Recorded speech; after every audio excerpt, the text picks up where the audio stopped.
Don't worry, guys. We're gonna run over. It is what it is. And then when I finally get in here, I come in and the kid's running around. Well, he's not running around.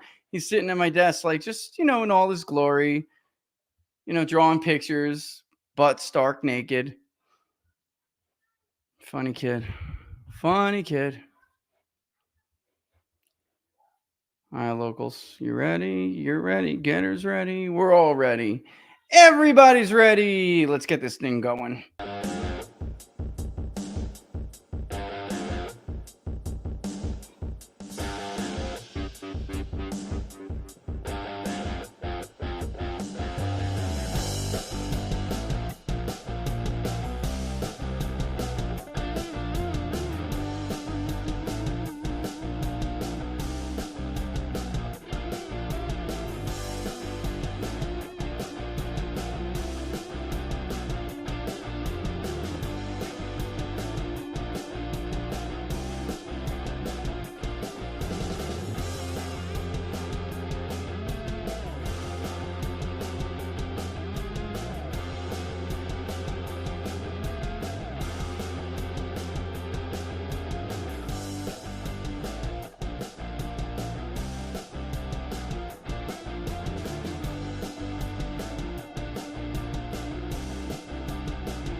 All right, welcome to Inside the Numbers with the People's Pundit. Let me know if it's a little low on your end. It sounds low to me.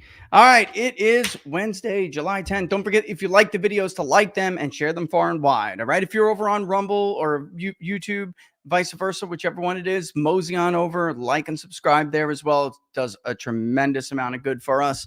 All right, what else? Public polling project's up, ready to go. I'm going to swap out the forms with it soon. And later today is, of course, Savage Wednesdays on Battleground Live at 5 with Sean Parnell. Squeezing it all in there because we got a lot to cover. All right. I think it's not being asked enough. There's been a couple of people that I have seen discuss this possibility. There has been some commenters on social media. I know Seth Levy and I on Twitter have discussed this and this distinct possibility over Qantas, over Dave over at Qantas as well, which is, what are the odds that Donald Trump is actually ahead by more than we think he's ahead?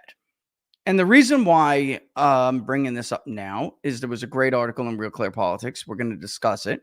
I'm going to read it. And I'm looking at the polling that we're doing. If we still have time, and I'm going to go over, obviously, if we have time, we haven't had a crunch session in a very long time. Everything is basically done. It's just not pretty, and I don't like to release it until it's pretty because the crosstabs are just too big and ugly. But if we don't have time, you're going to get them as soon as we get off the show here, in between Battleground Live, in between when the show is over and when Battleground Live starts. And I'm talking to you locals, of course, but because we've had the poll now for a bit, I'm just not going to leave it out there for too long before it's totally public. It looks like a big lead to me. I mean, it looks like a big lead. I'll just give you guys what's the deal is right now. It's funny. Yesterday, I had some time with my daughter, not by choice. She's been very, very busy. And she was like, Daddy, actually, she calls me, Daddy, I haven't seen the polls in a while. What's going on? Fill me in. And I was like, you know what, Pumpkin? It's perfect time because I'm making the crosstabs for them now. And even someone who is 12 going on 30, sucks, can look at these numbers and see how bad they are for one person or one side. It's that lopsided. And I was trying to explain to her the concept of, she's a very smart girl, but math is like something I always talk to her about. She understands the concept of like representation. And I was trying to explain to her how weights are applied and the different ways to weight, and showing her, what if, there are more of this group in the electorate. We couldn't find a single group because I was picking demographics that would try to dramatically make a difference so she would see the significance. And the fact of the matter is, there was not a single group that you could do it with.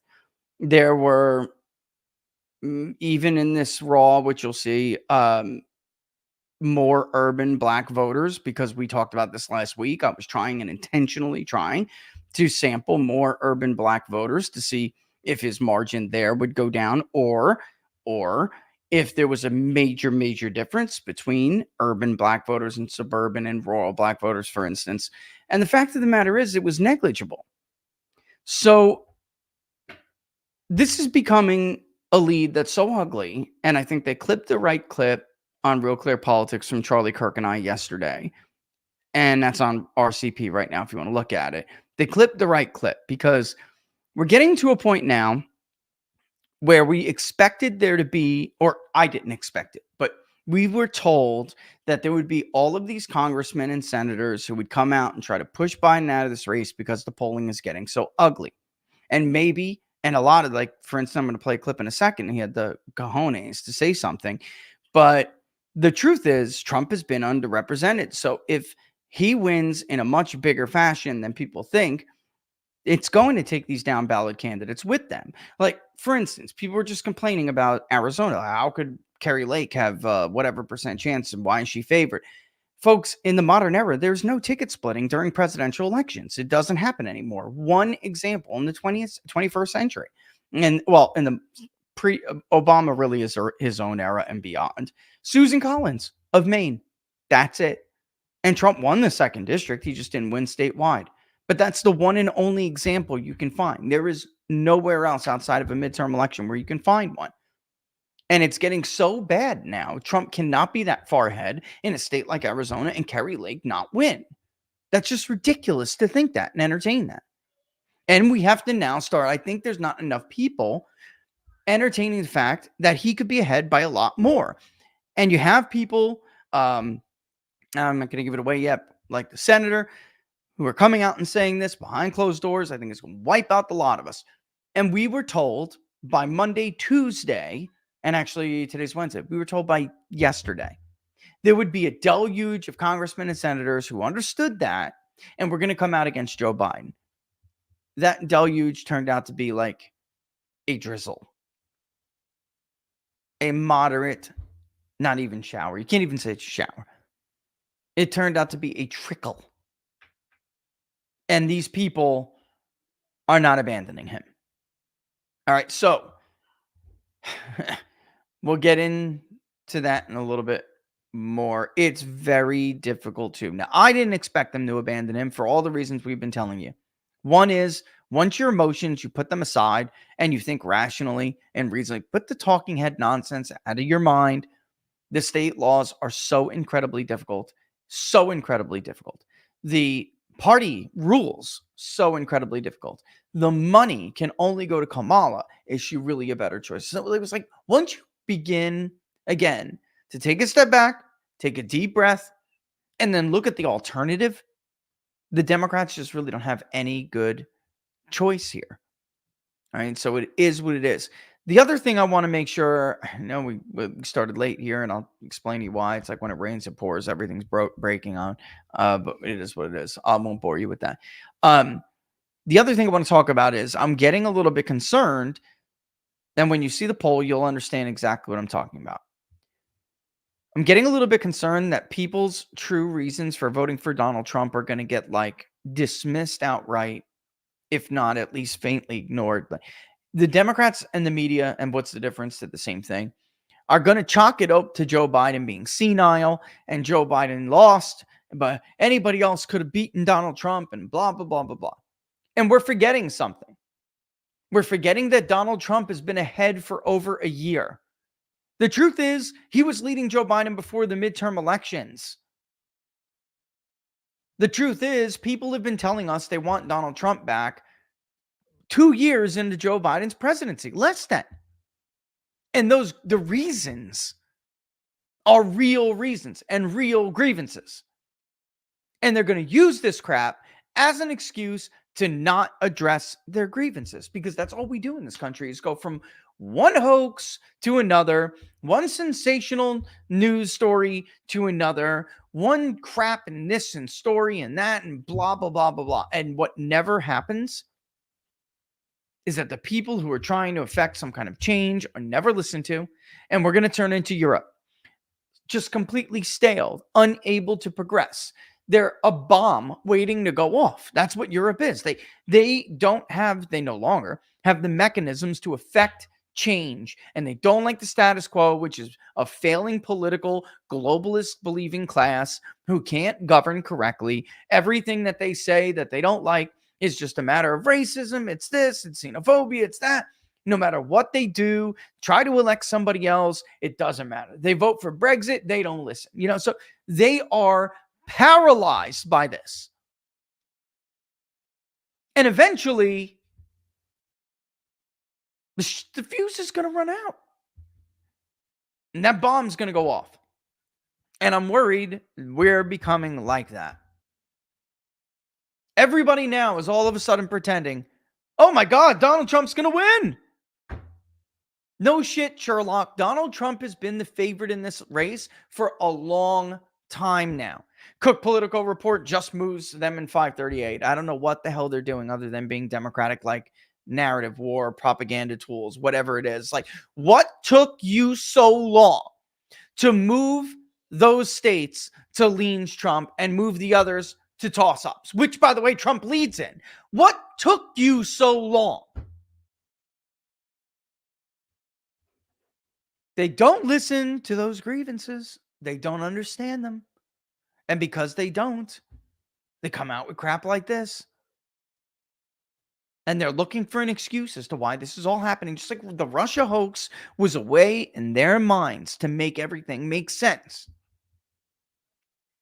Donald Trump could not mathematically win this election. It must have been, yeah, that's it. He's an asset of Vladimir Putin, and somehow they colluded together to hack a bunch of power grids. I mean, you think Rudy Giuliani and Sidney Powell are out there with votes going overseas and coming back in some weird fashion that never happened? Do you think that's still less crazy than the idea that a presidential candidate, and meaning Donald Trump, colluding with Putin to do something Putin doesn't have the power to do? Like, it's lunacy, but they need to justify this stuff in their minds, and they're using dementia now to justify why they're losing. It can't be that their policies suck and are unpopular. Immediately, the first thing that jumped out at my daughter was, look at how many people strongly disapprove of Joe Biden versus strongly approve. That's got to be bad, Daddy. And what does that say about this whole entire system, that all of these people now are lying to you and telling you that they voted for Donald Trump? And some of them are lying, but she's like, don't you think that's a little bit suspect? Like, everything else matches the population perfectly. Isn't this a little bit suspect to you, Daddy? I mean, what's the answer to that? The answer is, of course it is. That was a bit of a 3-segment ramble in one thing, but let's go to our soon-to-be favorite other commentator other than me, and let's do this, and then we're going to read an article.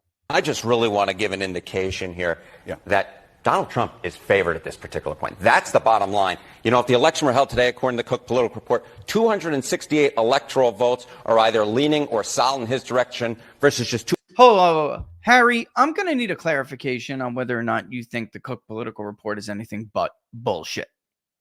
I'm going to need clarification from you on that, Harry, because there is no justification for taking as long as they did until this morning to move those states to lean Trump and to lean the other ones to a toss. Because anyone who's been watching politics for as long as people at Cook say they have knows good God and well that states don't behave this way. If all of those states go to Donald Trump, guess what? The other ones you keep holding as a toss-up like a child holds his pee in the back of the car, they're going to go for Donald Trump. You're not going to lose a state like Arizona by 7 points and hold the state of Nevada. That's not going to happen. You are not going to lose the state of Pennsylvania and hold Wisconsin and Michigan. That's not going to happen. Now, there can conceivably be a moment where one of them bucks the trend. It happened in 1988, after all. But is it likely? Is that how presidential elections are? Is that how they play out? Is that how people behave? Similar demographics voting completely different ways? No. Most likely outcome, right? The truth is this. The truth is Donald Trump has been the favorite for a long time. And now we're in landslide territory, or we're heading to landslide territory. That is the truth. It's like Mark Pryor is somehow going to hold on in the state of Arkansas in 2014. That's what they did back then too. Somehow, Republicans were not going to take Iowa. Joni Ernst was not going to beat Bradley until the final 2 weeks. It's such bullshit. That's not how elections work. 226 for Joe Biden. The only real toss-ups are up here in the Midwest, right? Wisconsin, Michigan, and down in the Great Lakes in Pennsylvania. And I will tell you, Jim, that I've been looking and talking with folks on the internal polls in these individual states up here in that Midwest region. These polls do not look good for Joe Biden at this particular point. Donald Trump is leading in these internal polls. And then, of course, Arizona, down here in Nevada, Georgia, all states that Joe Biden won last time around, all of them leaning towards Donald Trump. So he says, so leaning towards Donald Trump at this moment. So he says, the only real toss-ups, though, are they? Are they, though, at this moment? Are they? Because obviously he's seen what I've seen. He wouldn't have brought it up. It was just a whole round of internal polls done by 3 separate Democratic entities. Only one of them has Michigan within the sampling era. The other 2 do not. And Pennsylvania and Wisconsin are gone. So if that's true, you're really holding on to the possibility that Michigan's going to vote 5 points, 6 points more for Joe Biden than for Donald Trump? I think it's much more likely that he winds up winning them, all 3 of them, at this point. I mean, things can change. Don't get me wrong. I'm not trying to make Republicans complacent. I'm simply saying, I just want people to appreciate, because they're making this panic and they're making it worse. My point is, when they were lying about his senility and it was just about policy and how well people were doing in their pocketbooks and inflation, he was already down. And there were reasons for it. Now they're exacerbating it by outwardly admitting the man is senile. Decrepit. I don't think I ever heard of Ronald Reagan being referred to as decrepit. One of the voters in Frank Luntz's focus group, Biden voter, said he could not vote for Biden this time around. I can't believe how decrepit he looks. The presidency is about strength. So if he was already down, they're baking the cake, man.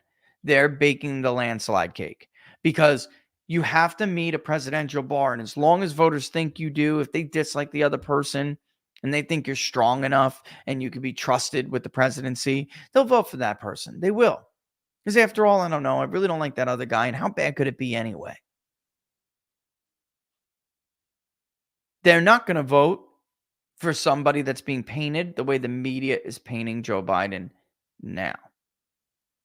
All right.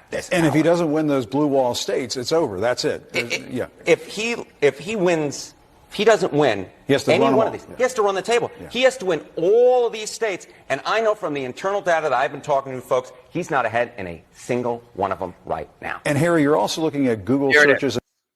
There it is. He's not ahead in a single one of them right now. No, he's down in all of them, anywhere between 3 and 7 points in that internal data that Harry Enton is talking about.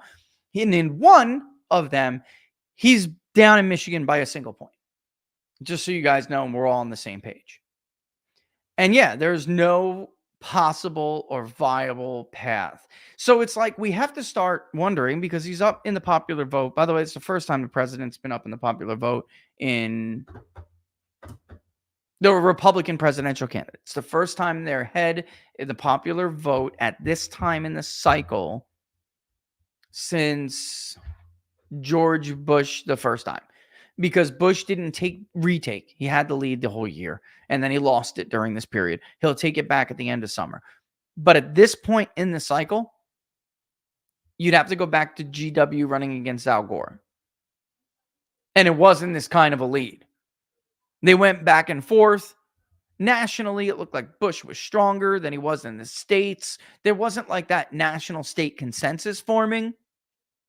I mean, now it's not forming. It has formed. It's solidifying at this point. Like, that shit has been left out in the refrigerator to cool for like months. It is now turning into like concrete if this keeps up. And what are they going to do about it? Are they planning on changing anything?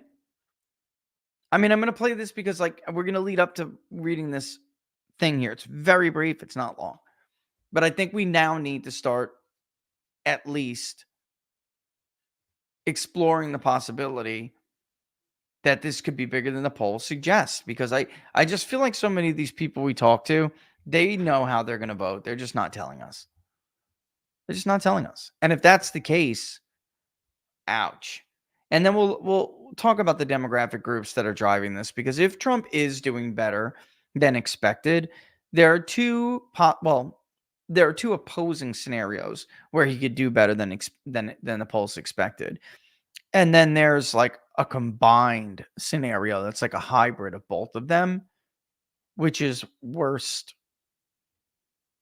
I don't think we've seen anything, unless you're as old as me and you were technically alive when Reagan beat Mondale. I don't think. Well, Obama spanked the shit out of John McCain. That's true. Yeah. Obama crushed John McCain. I mean, we'd be looking at that territory at this point. Cook Politico report with 280 electoral votes is a friggin' joke at this point. Let's get real. It's a joke. Hillary Clinton was ahead by 4.5 points at this point, at this moment.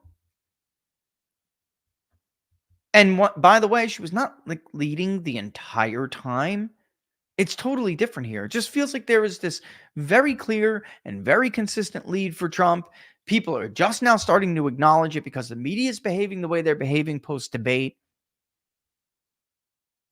And it's like all getting left by the wayside that he's been the favorite for a while. And do they plan on changing it? And they trot out this friggin' winner. Oh my God, this woman. What? I don't even want to say an idiot.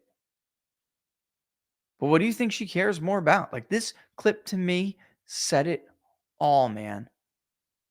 Said it all. Look at this. It's a short clip. They've seen President Biden. They've lived through his presidency. They've also seen former President Trump. They've lived through his presidency. They've heard these arguments about democracy, about the fate of the election. And yet Trump is not only winning, but winning increasingly by a larger margin. So what is the plan among Democrats to change that trajectory?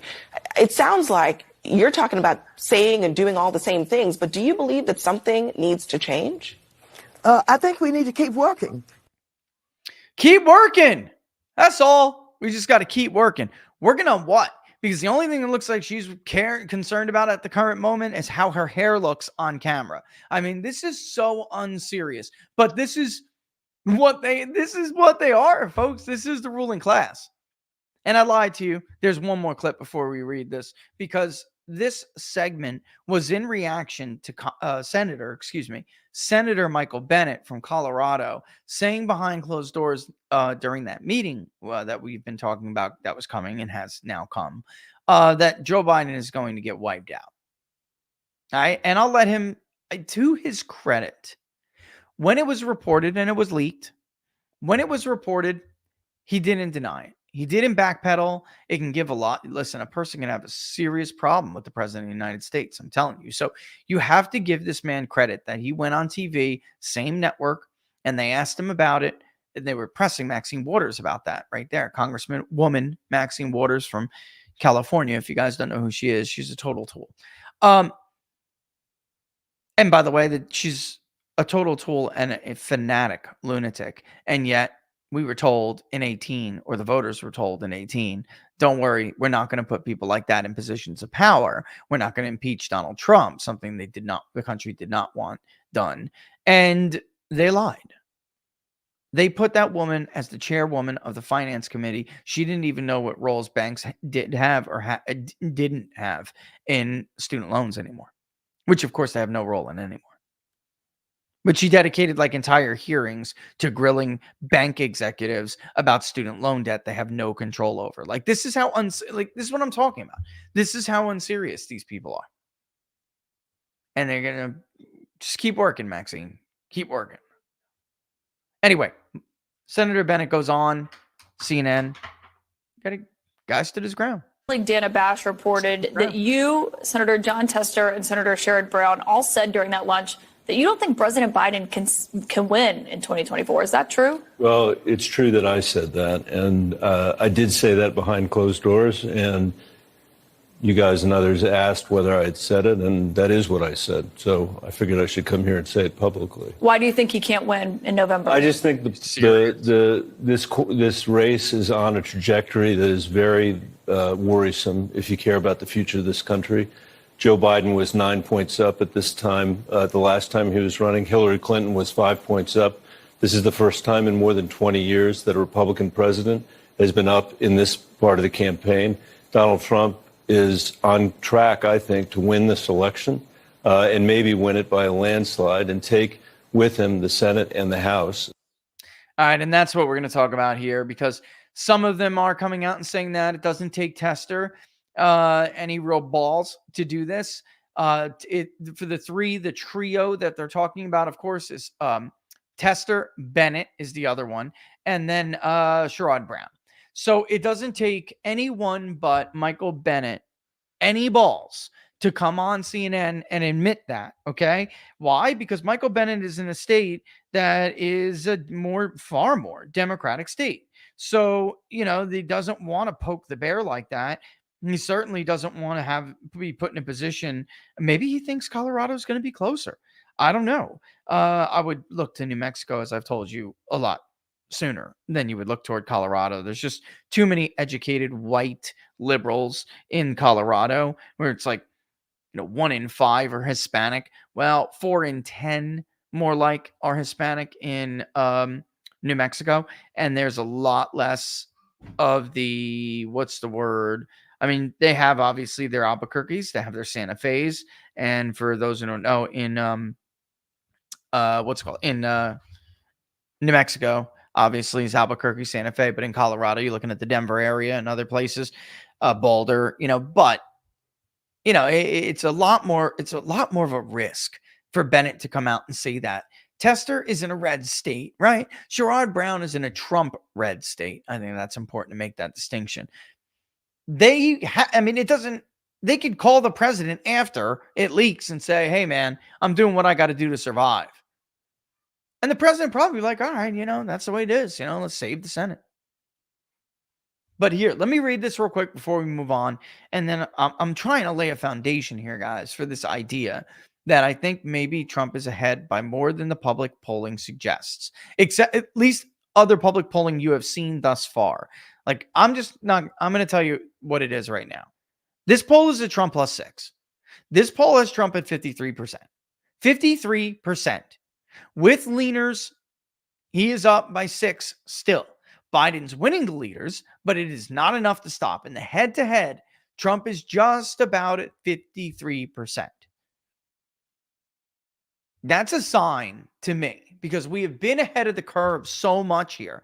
That's a sign to me that the polls that I know of, the internal polling that I know of that Democrats have done, is a lot more like our polling than, say, the Emerson poll that just came out that has Trump up by 3. 46-43. We can't even get Biden to 43 on the initial ballot. We have to force people to lean to get Biden to the mid 40s. That I've never seen anything like this for a Democratic candidate. And it's just ugly when you look inside the numbers. But 3 Democratic senators, including 2 of the chamber's most vulnerable, well, that's a kicker right there, told their colleagues Tuesday they don't think President Biden can win re-election in November. Axios has learned why it matters. Their concerns, voiced behind closed doors, are a clear indication that Biden still has more work to do to convince lawmakers that he should be the Democratic nominee. Senators John Tester, Sherrod Brown, and Michael Bennet told their colleagues during a closed-door caucus meeting that they doubt Biden's ability to beat former President Trump, a source familiar with the session told Axios. Tester and Brown are waging 2 of the most competitive re-election campaigns in the country, trying to hold on to Democratic seats in states that Trump easily carried in 2020. And by the way, there are states that Trump will easily carry again. And the difference for Sherrod Brown this time, I don't give a damn what some of these polls say, which, by the way, are the same polls that still had JD Vance in a dead heat with Tim Ryan. When I polled Ohio, he was comfortably up between, depending on the model, which we put out 3 of them, he was comfortably up between 6 and 9 points. And he won by over 6. So I don't put any stock into the polls showing Brown over Moreno right now. There is just no way in my mind that Trump's going to carry Iowa. We had him up 15. Seltzer's got him up 18. There's no way that's happening. There's no way in Ohio, where we have Trump up 14.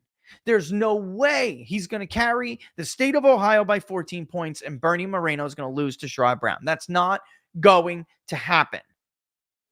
Which July 10th now.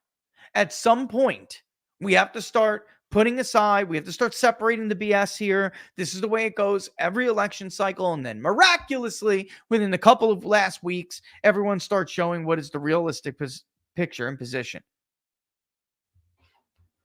All right. The latest, which is Bennett went public with his concerns on Tuesday night, telling CNN, which you just saw in an interview, Donald Trump is on track, I think, to win this election and maybe win it by a landslide. Biden campaign spokesperson Kevin Nunes said in a Tuesday night statement to Axios, the race was, quote, always going to be close, but no one was more committed, unquote, to beating Trump and, quote again, defending our democracy, unquote, than Biden.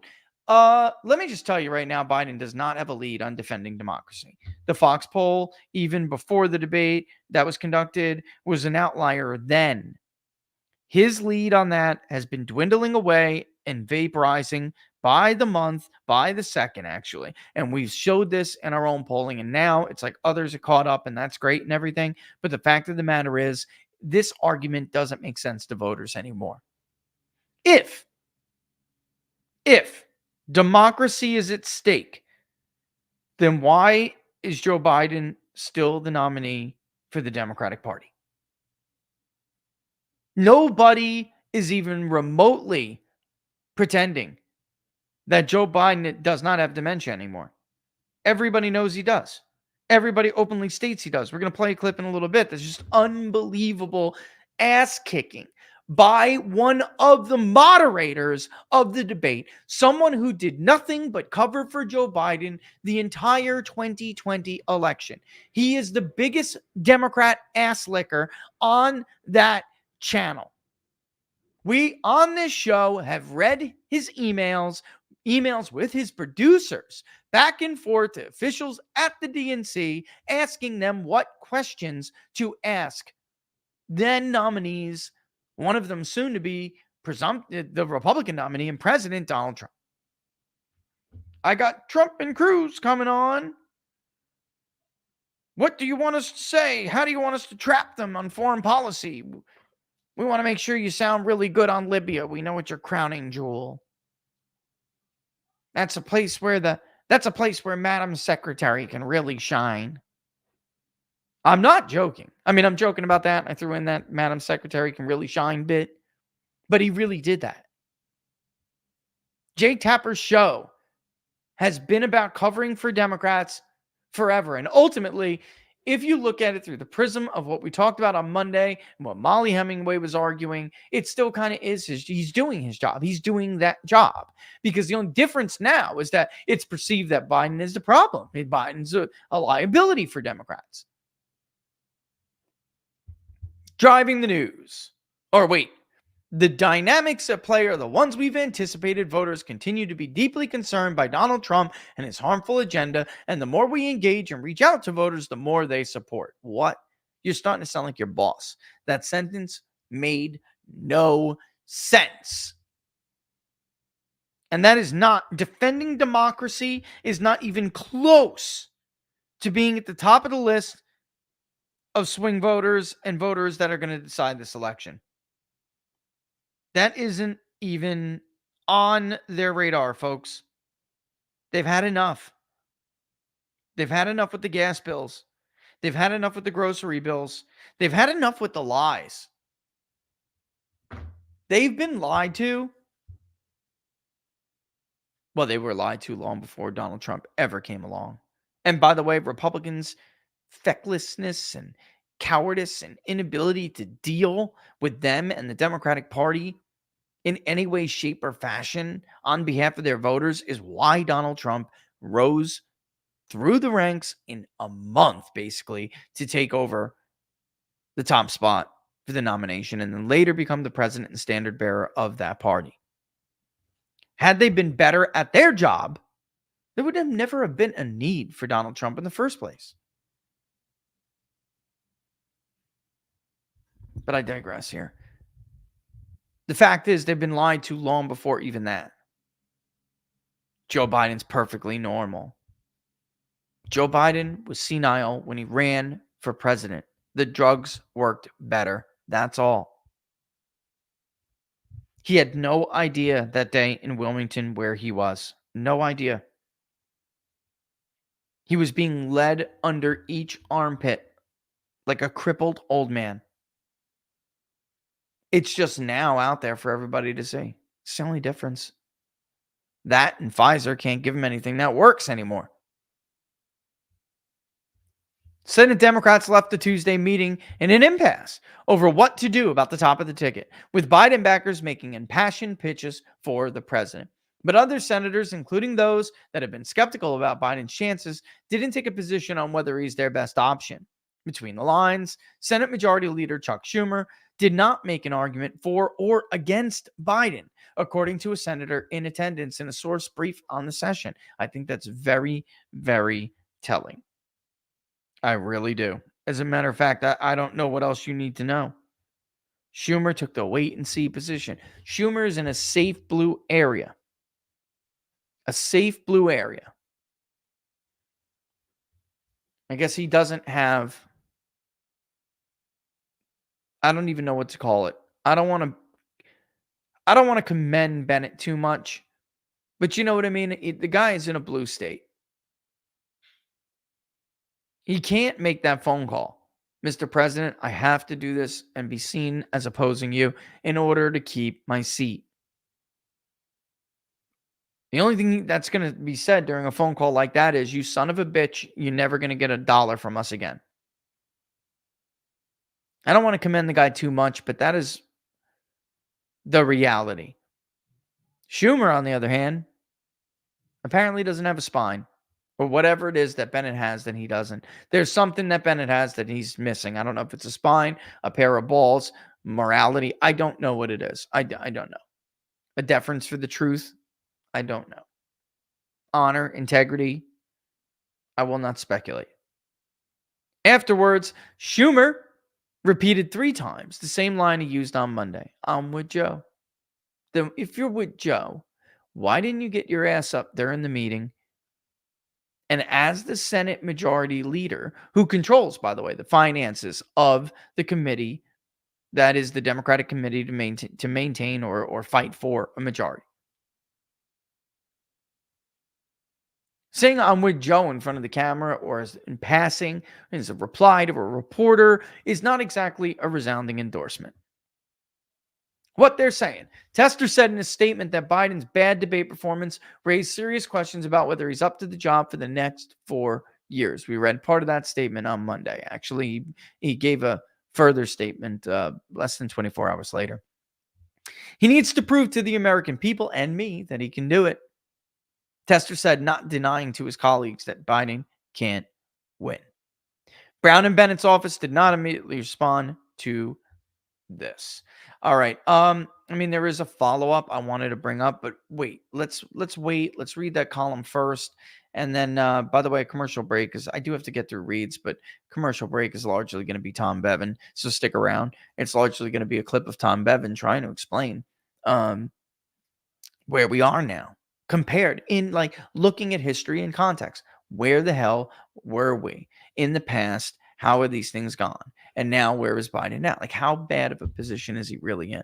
And that's what they were asking on Real Clear Polling. By the way, if you haven't checked out the new, I'm sure you have.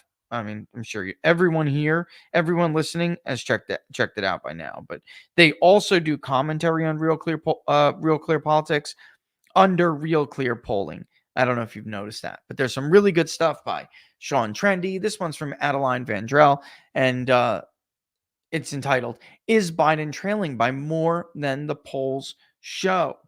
And it's not an in-depth, really data-heavy piece. It's honestly a very like common sense. Hey, listen, we need to really think about this possibility. This is how it's been in the past. All right. So here we go. With the 2024 presidential election just 120 days away, former President Donald Trump is polling significantly better than he ever did in 2020, according to the Real Clear Politics average. Trump is leading Biden by 3.3 points in the RCP average after President Joe Biden's poor debate performance spooked many Democrats and further cemented about the 81-year-old president's mental acuity. On the day of the debate, Trump led by just 1.5. Here's the kicker, though, to that, and I just want to clarify and clean that up. Just 1.5? This isn't 2000 or 2004 anymore. It's not even 2008 anymore. The demographics in this country are such, and I've said this, there are whole episodes on why this is the way it is. The demographics are such that it is incredibly difficult for the Republican presidential candidate to win the popular vote without a vote being held, without running it by the electorate or the sovereign voter. Big blue states chose to import millions and millions and millions of illegals who then had children and voted themselves, who then, by the way, vote themselves. I don't know if you saw, if you didn't, you should go to Charlie Kirk. Look, I'm not one of those people who say there's like huge numbers of illegals voting. There aren't. All right. But can it happen, and does it happen? You bet your ass it does. That Reddit post and a whole bunch of other stuff that Charlie quote tweeted, you should go check out. I know people like that. And it was a guy relaying about his ex who had a green card or whatever it was, or had some visa or something. Anyway, when she went to go get her driver's license, she was registered to vote. When she went, the other one had a similar story. It was actually just a state ID, but she was registered to vote as well. And then guess what? When ballots go out unsolicited, those people are absolutely getting a ballot. That is happening. Anyone who tells you they are not is full of shit. We were contacted by a woman in Minnesota. She was frantic. She called us countless times. I got a ballot. I guess they registered me to vote. I don't want to screw up my green card. If I get caught, I'm never going to become a citizen. It's never going to be able to happen. What do I do? Who do I tell? We pointed her in 3 different directions, by the way. Nobody gave a shit. Nobody cared enough. Made a note in her file at the State Department, allegedly. And all that said was she didn't want to vote. She, it was like, hey, by the way, during my vetting process, which is non-existent now under Joe Biden, during my vetting process, make sure that you know that I was fully cooperative and reported that I was on the voter rolls when I should not have been. Even more concerning for the Biden campaign is a comparison to the 2020 race. 4 years ago today, Biden was leading by 8.8 in the RCP average, a commanding lead in what shook out to be an incredibly close race in the Electoral College, which he won the popular vote by 4.5 points. Polls have always struggled to capture Trump's popularity. In 2016, Trump won the election over Hillary Clinton with 306 electoral votes. But 120 days before the election, Clinton was leading by 4.7 points in the RCP average and was ahead in all of the swing states. Trump won in eking out his electoral vote win. That's actually not true. If it wasn't for, well, I guess it is true because they didn't aggregate. RCP did not aggregate our polling in 2020.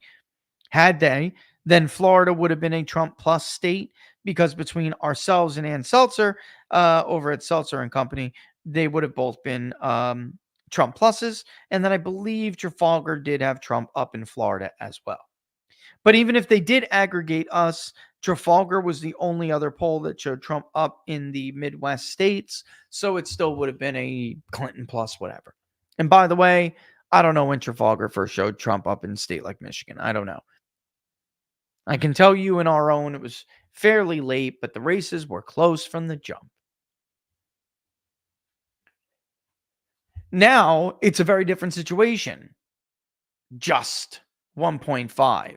Aside from it being incredibly hard pre-debate for Trump to win the popular vote and was doing it anyway, according to the polls, the states were always showing a very similar picture. Like, look, when you see a national poll, Trump's up by 2, whatever, you're being told, rightfully so, that is a lot worse for Joe Biden than it sounds. We'll have to see what the state polls say, is usually what people would do, is to do the state polls reflect that national mood. And in really, with the exception of Michigan, Biden hasn't led anywhere in a long time. And even that is a couple of polls that keep screwing it up. Same thing with Pennsylvania, who they're gonna quote one of these pollsters in this article, which is insane to me. But they're gonna quote one of these pollsters. They're the one of only 2 or 3, because you got to get Jim in there from Susquehanna. You got to. It was only one of 3 polls that ever showed Biden ahead in Pennsylvania this election cycle. And if you look at the blue that repeats itself in a sea of red, that is the RCP aggregate, you'll see the same people over and over again. Those aren't different polls confirming that Joe Biden may in fact be up by a point in Pennsylvania, 2 points. One of them, hell, was Biden plus 6 or 7. It was insane. But they're not multiple polls over time doing this. Those are all the same polls. Either they're totally right, and it's never, it's happened before. Either they're totally right, or,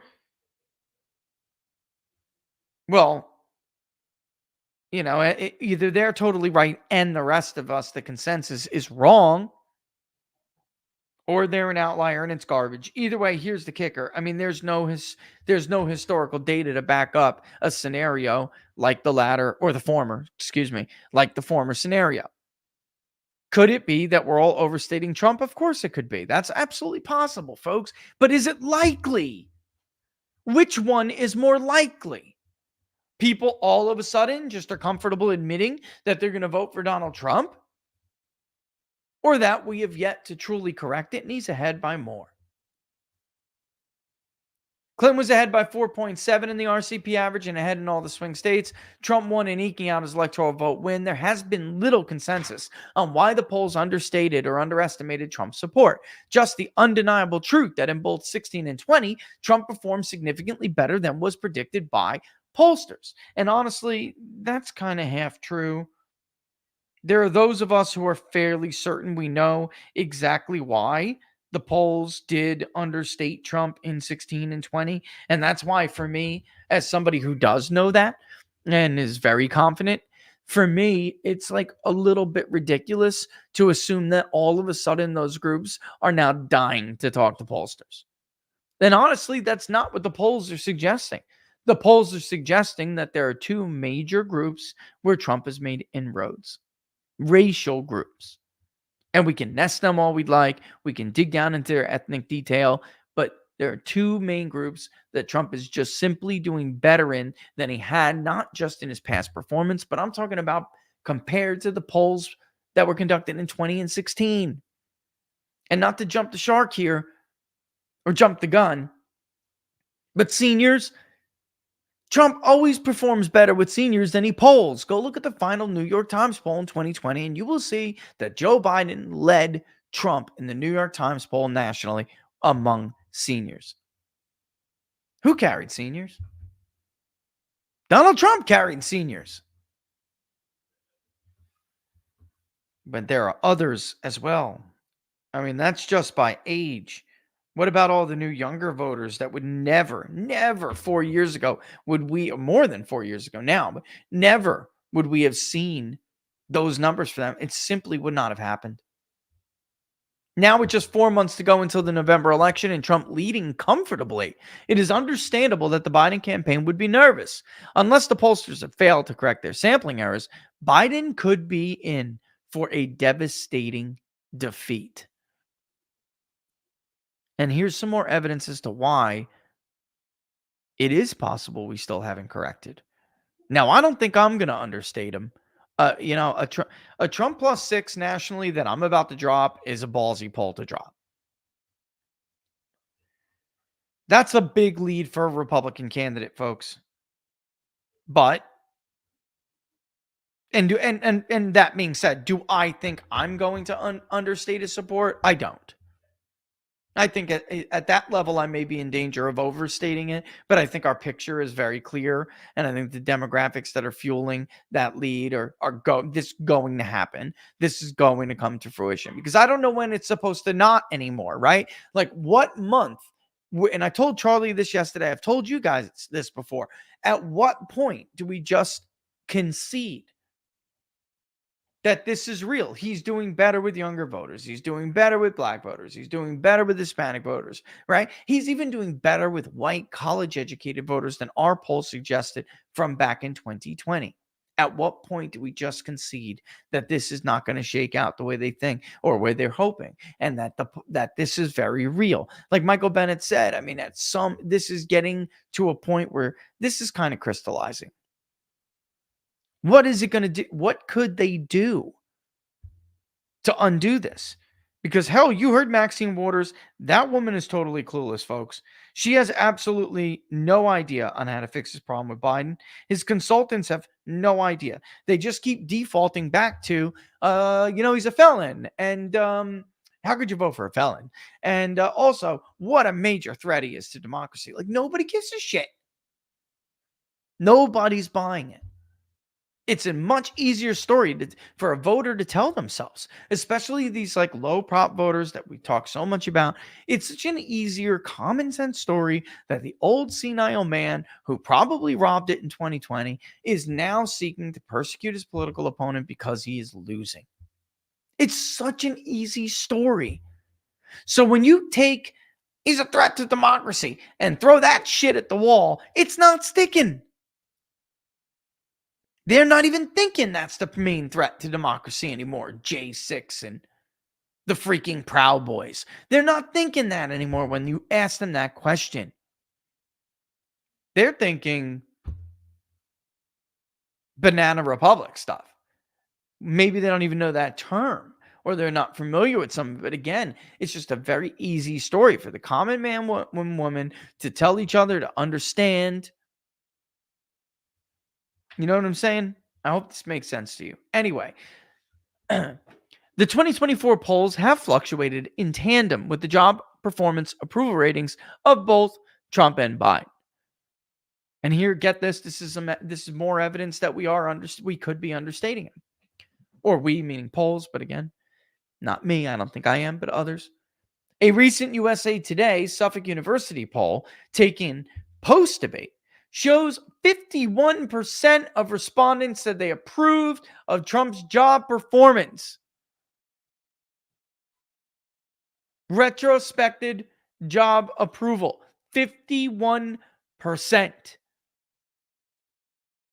compared to 41% who say they approve of Biden's current job performance.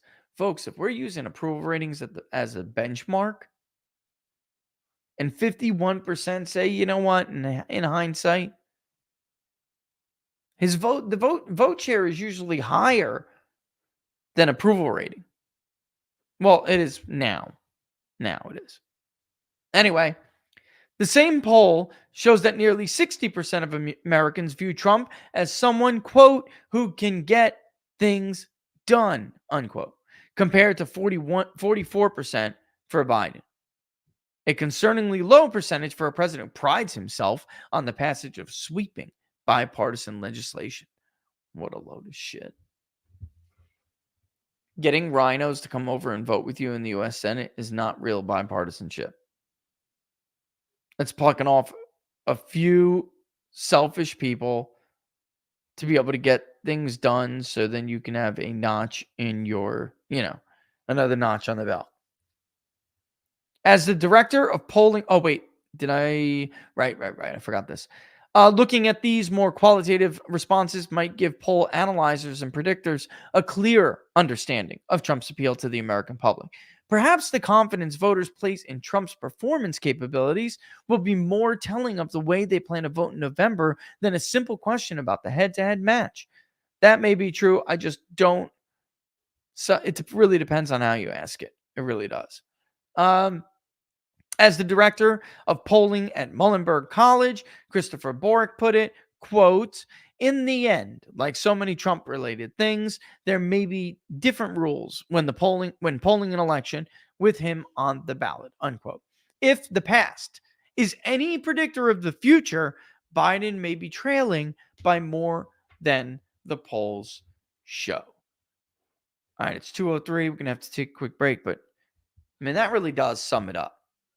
And there's a little bit of data in there, and that data most definitely backs up the argument that it is possible that we're underestimating him. Now, I don't think we are. I think where Trump is in our poll is probably as high as he can get with leaners. I mean, I just don't see it. Then again, I don't see how could I? What's the right way to put this? I don't see. Even if his vote shares comes down, I just don't see the upside potential for Biden to overtake it. I could be wrong. And again, there are sampling errors, but I'm simply telling you, this is crazy. We just don't see this. All right. Let me get Tom up the queue.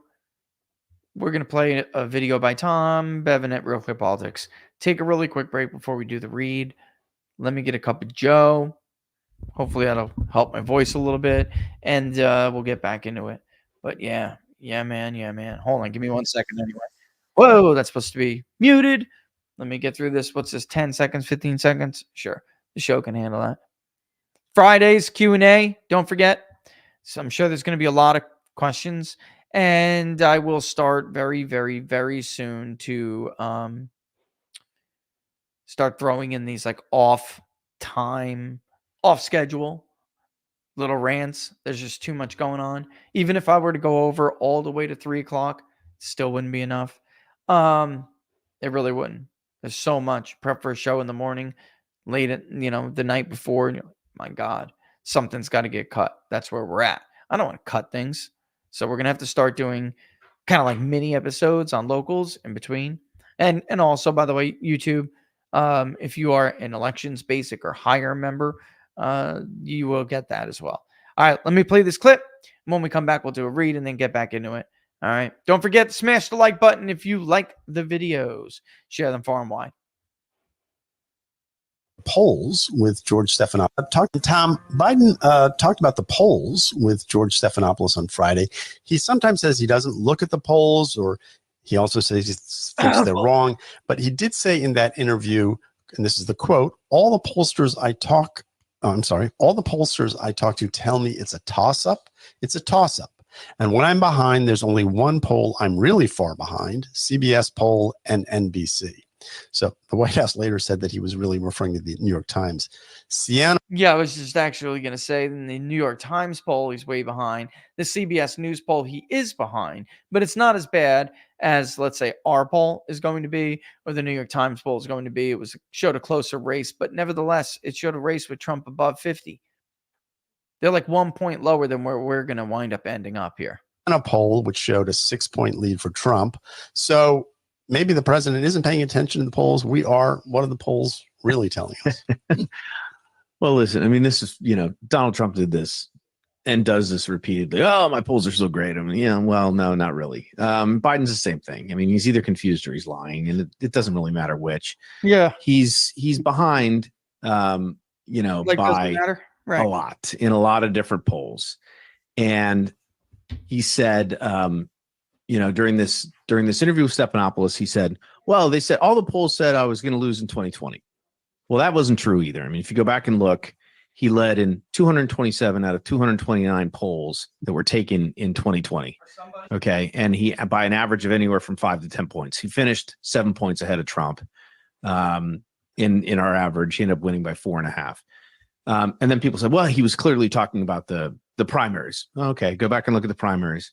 He was the national leader in that race the entire time up until Iowa voted on February 3rd. And, he definitely, there was a 4-week period where he had a bad finish in Iowa, bad finish in New Hampshire, and everybody was saying his campaign was on life support. Clyburn endorses him. He wins South Carolina, and then he's the front runner again.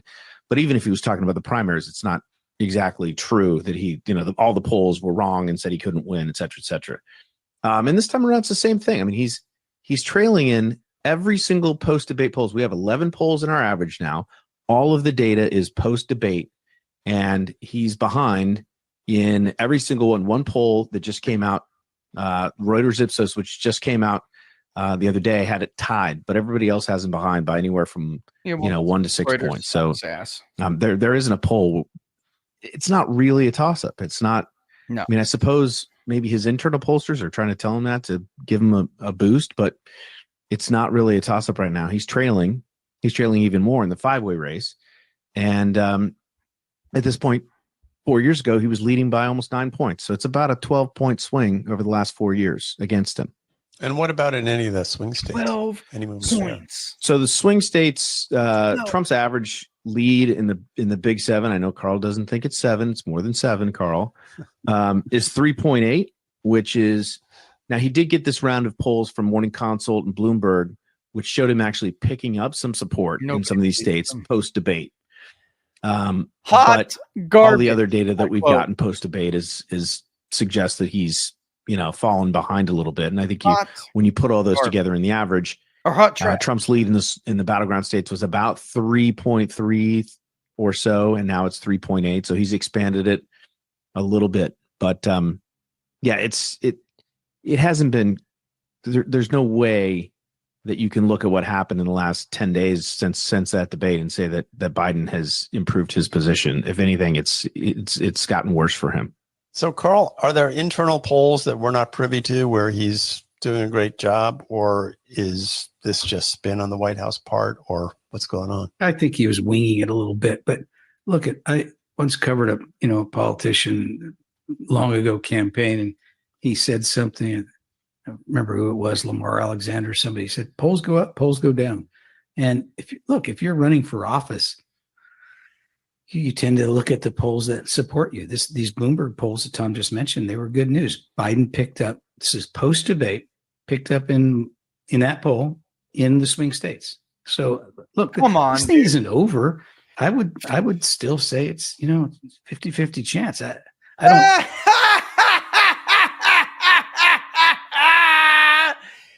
Shut up, Carl. You're such look. I respect all these guys at Real Clear Politics, but this is the load of horse shit. This is supposed to be a commercial break. This is the biggest load of horse shit. 50-50, bro. Get the hell out of here. I'm not a betting man, but I would love to gamble on the other side of you, bro. I don't mind Biden. So you're saying it is a toss-up? I think so, and I don't mind. I don't mind Biden exaggerating his polls. when he Get out of here, goes bro. around claiming that Trump praises Hitler and makes up and Oh, tells that lie about bleach, injecting bleach, and claims no serviceman, no military personnel died when he's commander in chief. Those lies bother me. But, politicians, we give them a little leeway on characterizing the polls. I think I do anyway. But as I said, Trump does the same thing. I mean, he Yeah. brags about polls that, Sure, that's not the point here. Hold on. don't exist. Hold on. Sure, that's not the point here, though. The point is that one is being delusional. One argument is freaking delusional, and there's no evidence or rationality. We just went over the history of this. Hold on, man. I hate commercial breaks. We just went over the history of this. There's no rational or empirical argument for what he's saying. One is right, one is wrong. It's close. It's not close at all at this point. And if anything, again, I want you to take away from the show is this today. It is absolutely possible that we are overstating Biden, overstating Trump. Sure. Even if we are, he's still the favorite. He's been the favorite for over a year. Even going back, there was one small dip where Biden and Democrats were doing better because of the depression after the 22 midterm cycle, which, by the way, was probably just a response bias. He's been popular since the 4 months, 6 months tops in his presidency. Afghanistan wasn't even the linchpin. It was COVID, man, and the economy. I'm going to shut down the virus, not the economy. And that was bullshit. And once people realized that was bullshit, he started to get unpopular. And then the little whispers of, I wish I had Trump back, just got louder and louder and louder. Then Afghanistan came. Then Trump started to build up some really big leads. Then all through the summer before the midterm cycle, Trump was not only beating Biden in the polls, he was outperforming Republicans everywhere. Oh, yeah, Adam Laxalt lost. Yep, that's true. He was supposed to win by about 2 points. Guess what? Donald Trump was ahead by 7. Actually, he was ahead by 9 in our poll when Laxalt was up by 2. So being off by like 2 points would still put Trump up by 7 points. So you understand what I'm saying? We're not the only ones. The Atlanta Journal-Constitution had Warnock down by 1 in the first round of voting, almost identical to our poll. But Trump was up a lot, man. It was like 9 points. To the point where that Democratic data guru, whatever, from Arizona was like, it's so far out, we can't take that one seriously. I did it. Rasmussen did it. They did it. The Atlanta Journal-Constitution did it. Trump's leads were huge back then. Even in polls where Tudor Dixon was getting clapped, Donald Trump was either tied or ahead of Biden in Michigan. We had Fetterman beating Oz by 4, but Trump up by 7. 7! And then even in our final poll, which showed Oz closing the gap and actually pulling a little bit ahead, he didn't get the vote out to do it. That's why that was wrong. He didn't get the vote out. Trump was still up. Huge. You think Trump wouldn't have gotten that? Even if we take that 7 points from both polls, we take the 7 points and we say, oh, man, looks like we were wrong by 5. Fetterman won by about 4. Still mean Trump carries the state of Pennsylvania by a little over 2 points. A little over 2 points. Michigan's gone too. Let's get back down to reality here, man. Come on, man. By the way, Joe, what did you say about that man's wife, the NATO Security General's wife? You whatted his wife, bro? Or exist only in his mind or in his pollster's mind or whatever. Right. You're listening to Real Clear Politics on Sirius XM. I'm Andrew Allworth. I'm talking with Carl Cannon and Tom Bevan. And Tom, we talked about the press. All right, that's it. We're out of here. All right, there is other clips I'm dying to show too, but right now we got to boogie on over. Let's do a read and then we'll go back to it. All right, because there is a clip that is just so incredible. I absolutely have to show it to you. But We'll do that after a word from our sponsors, which, by the way, don't forget, if you like the show, to like the show, share it far and wide, smash the like button. If you're watching on YouTube, it would be so incredibly helpful for us if you would just mosey on over to Rumble, sign up there, subscribe there, like it. I don't care if you comment there or if you watch there or not. Just go sign up to the People's Pundit on Rumble as well and like the videos there. Just a tremendous amount of help for less than a minute of your time. Public Polling Project link is in the description below. So far, the original form is still up. The crowdfunding form is still up. I'm going to make another one today and put it up today, and then I will close this one out and we will start from scratch fresh. Because if you look at the dates on there, my daughter was like, dude, this thing's dated April. Yeah, well, we were that far behind and I still pulled the trigger. So we're going to get this one out of here. If you want to contribute to it still before I do, that's great. But I'm going to put a new one up so we can start fresh and go from here after this poll, post this poll. All right. All right. Listen, everything's a you know what show, folks. The place is on fire. Somebody call the fire department. All right. In the meantime, you got to take care of yourself. You got to look out for you, and you got to look out for ways that you can offer yourself some protection in these crazy markets. The world, with the way it's working right now, it's no wonder people are all over the place searching for that kind of protection. Look, stocks are unpredictable. We all know that inflation really impacts the value of currencies. That's why I want to talk to you about Freedom Gold USA. If you've ever thought about investing in gold or silver, or you're just interested in diversifying your portfolio, Freedom Gold USA is the company you should check out. What I like about them, number one, is that they really are all about just helping you make smart investment choices in precious metals. They believe the more you know, the better, so they can offer you free guides, consultations, whatever information that you need to make a confident decision without high pressure or a hard sell. Now, that's one reason. There are a lot more. Also, what's different about Freedom Gold USA is that they'll guarantee competitive pricing on some of the best quality and purity gold and silver you will find. We know we had Brian on the show. He met you face to face. He told you he was dropping the requirement. It's unbelievable how low it is. You go to some of these other cats, it's going to be 50K, 20K, even Freedom Gold is 5K. But they dropped it for viewers and listeners of People's Pundit. You can get in for just as low a minimum investment of $500. That's unheard of anywhere else. And especially when they don't give you those extra fees, they're still going to give you free shipping and they're going to give you free insurance on every order. Plus, if you take advantage of that offer, they're going to throw you in a prize pool and they'll hold a raffle and you'll get someone's going to win some free silver. Excuse me.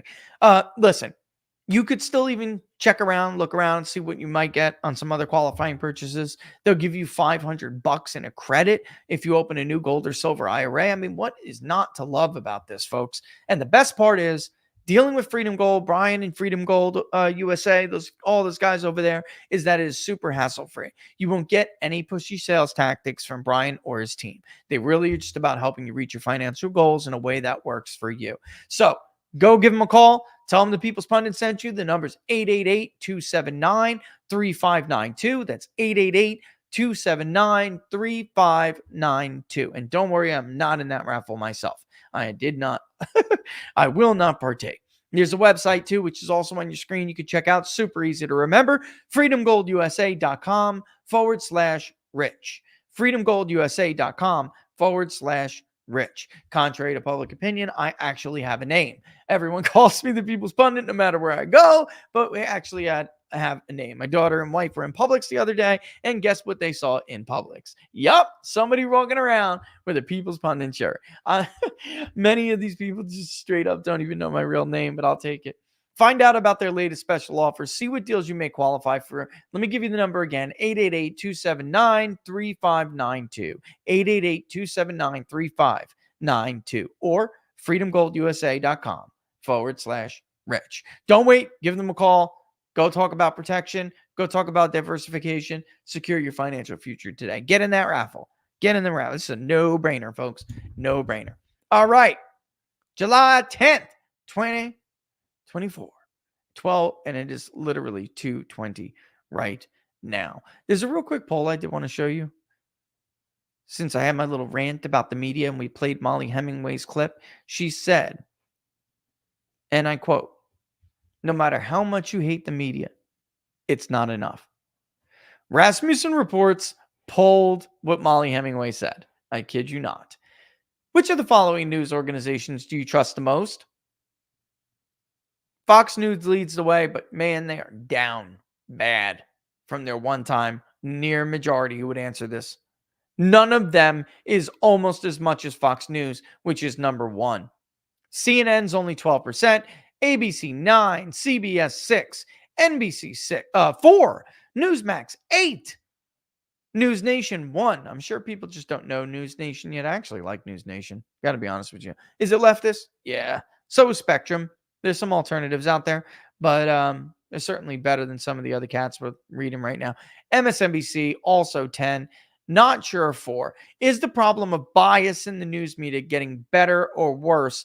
Better said 9 is only 9%. 61% told Rasmussen that it is getting worse. And that's because it's not bias.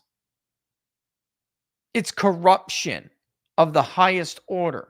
It is not bias. There's something else at stake here.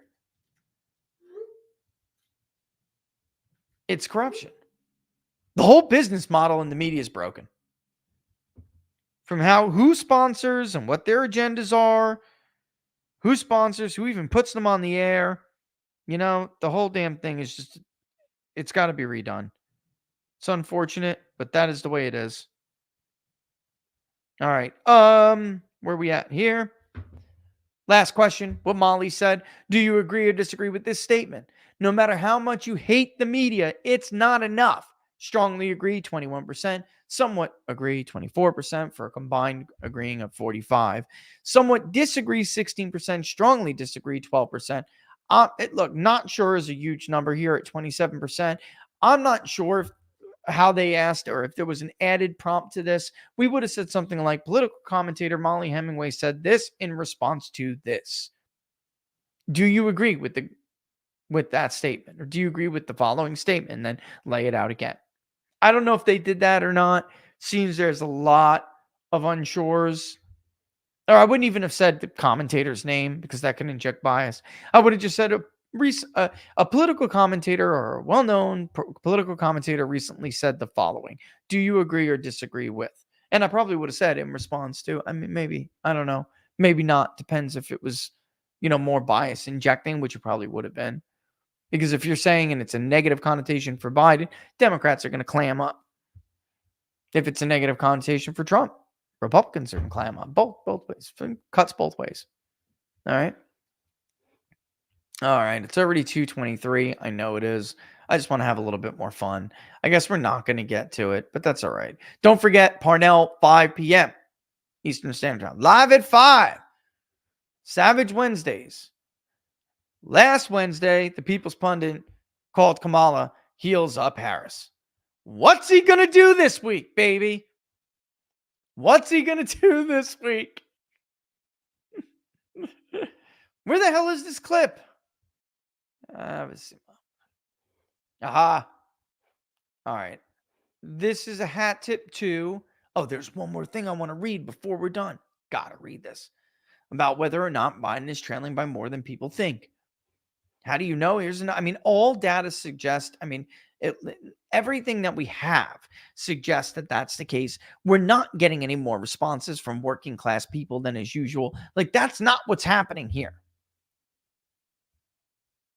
Biden has collapsed with those working class voters. He's doing worse with the educated voter. He's doing worse with the non-white voter. That's what's happening. It doesn't look like a response bias. And everything else we just talked about, plus something we're going to talk about. But before we do, man, oh man, this is brutal.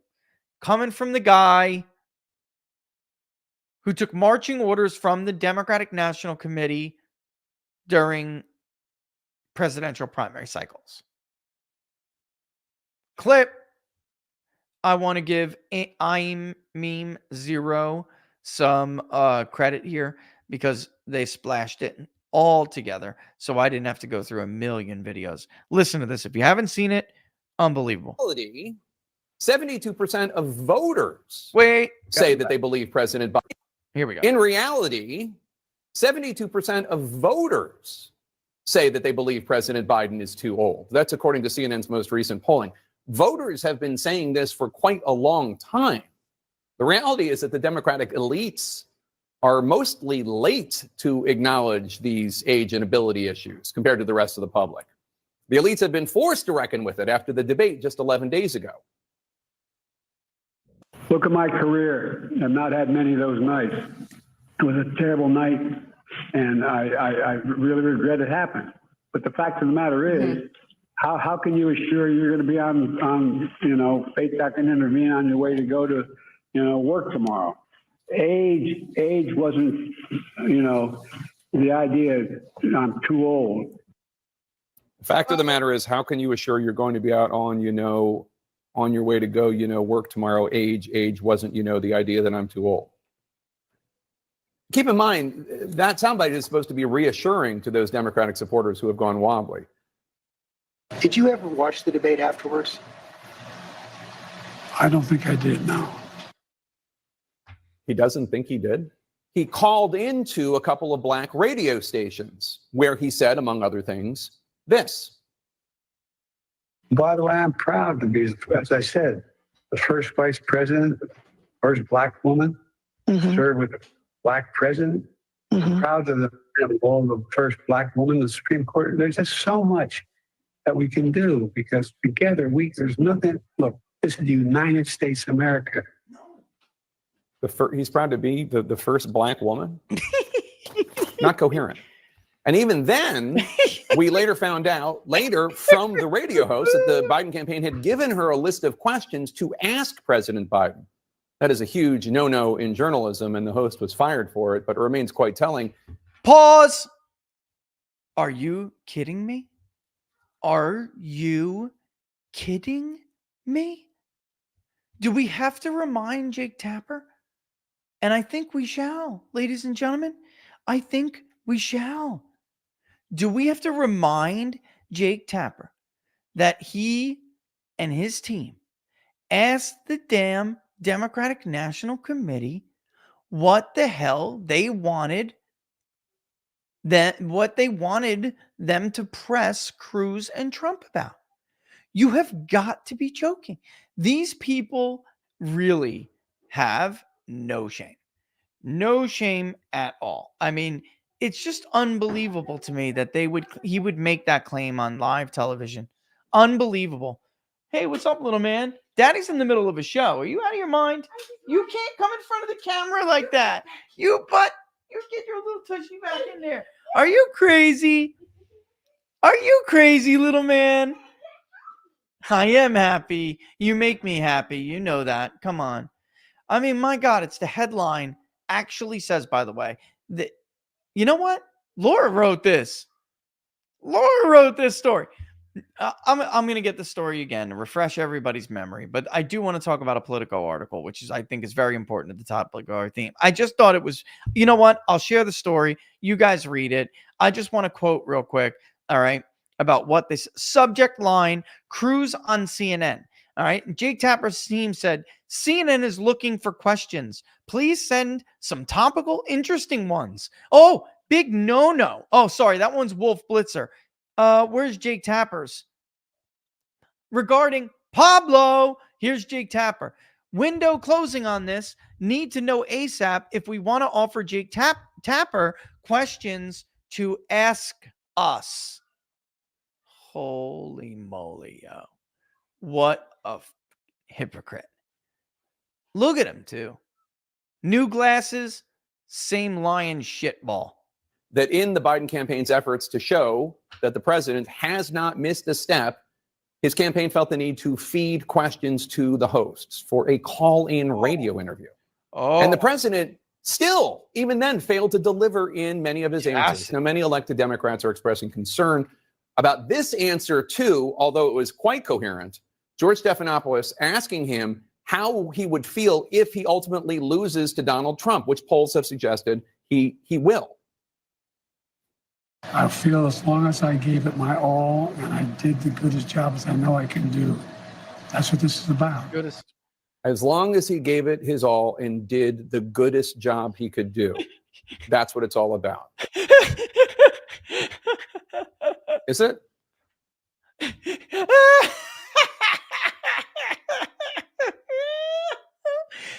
goodest job I can do. Listen. And then you're seriously going to tell people this is about preserving democracy? Because it sounds like it's about Joe Biden being able to live with himself, that as long as he did the goodest job he can do. This is incredible. If you're worried about the preservation of self-governance, it's not about you. How could you be serious in claiming that? And then ask voters to believe that shit. That's why I'm telling you. That's why he is not where he needs to be on that issue. That issue is done. They blew tens and tens and tens of millions of dollars in the spring media buy season to push that crap. That's all they ran in these battleground states, folks. They did not talk about Biden's record that you keep hearing about, that they give little quotes to in Politico and Axios and the rest of them. They didn't talk anything about that stuff. All they talked about was whether or not re-electing Donald Trump would be the end of democracy as we know it. It's just not serious. It's not. Maxine fixing her hair. This one, the goodest job I can do. I mean, my God. Could you imagine for a second, could you imagine Donald Trump was actually what they claimed, which is a load of horse shit. But imagine Donald Trump was some like imminent threat to self-governance. And when he comes in, he's going to start putting people in gulags. Democracy is over as we know it.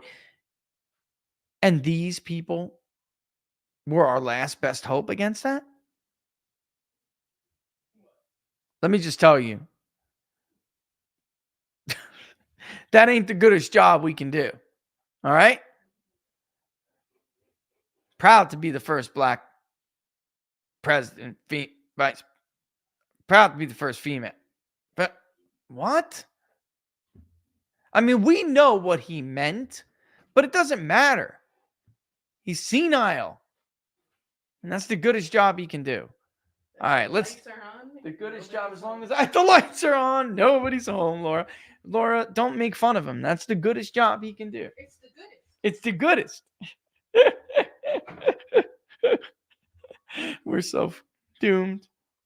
We're so doomed. It's not even funny. Oh, Lord.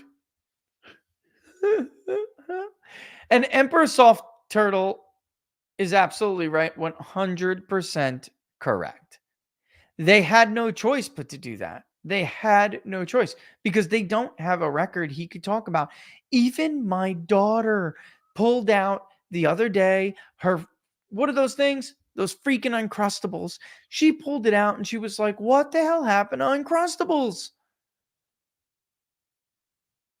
Thank you, Joe Biden, that my Uncrustable is tiny. Man, there's no grape jelly in this Uncrustable. It's like a half a smear of peanut butter. It's all bread and it's all small. It's Biden shrinkflation right there. Even she knows it. But I suppose that's the goodest job he can do. So let's just get on with it, okay? And stop making fun of the guy. My God, you guys are mean, chat. You're mean, chat. Mean. By the way, you see that ad at the top? I bought one of them like 3 years ago. I bought a front porch set from them. It's pretty good. Not sponsored. No, I'm not making money off it. It's expensive, though. As a matter of fact, just to prove that I'm not making money off it, you could just go to Pollywood.com and order it from them, and you're going to get it about 10% cheaper because they're just a reseller. They have their own stuff that they do make too, but we got pool chairs from them. Matter of fact, those are my pool chairs. Only mine have wheels and they're white.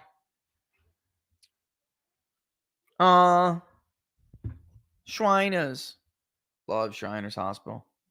That's Caleb. That's Caleb, the new Shriner spokesman. Because, of course, Alex grew up. All right. Biden support slips in deep blue New York. We're a battleground state now.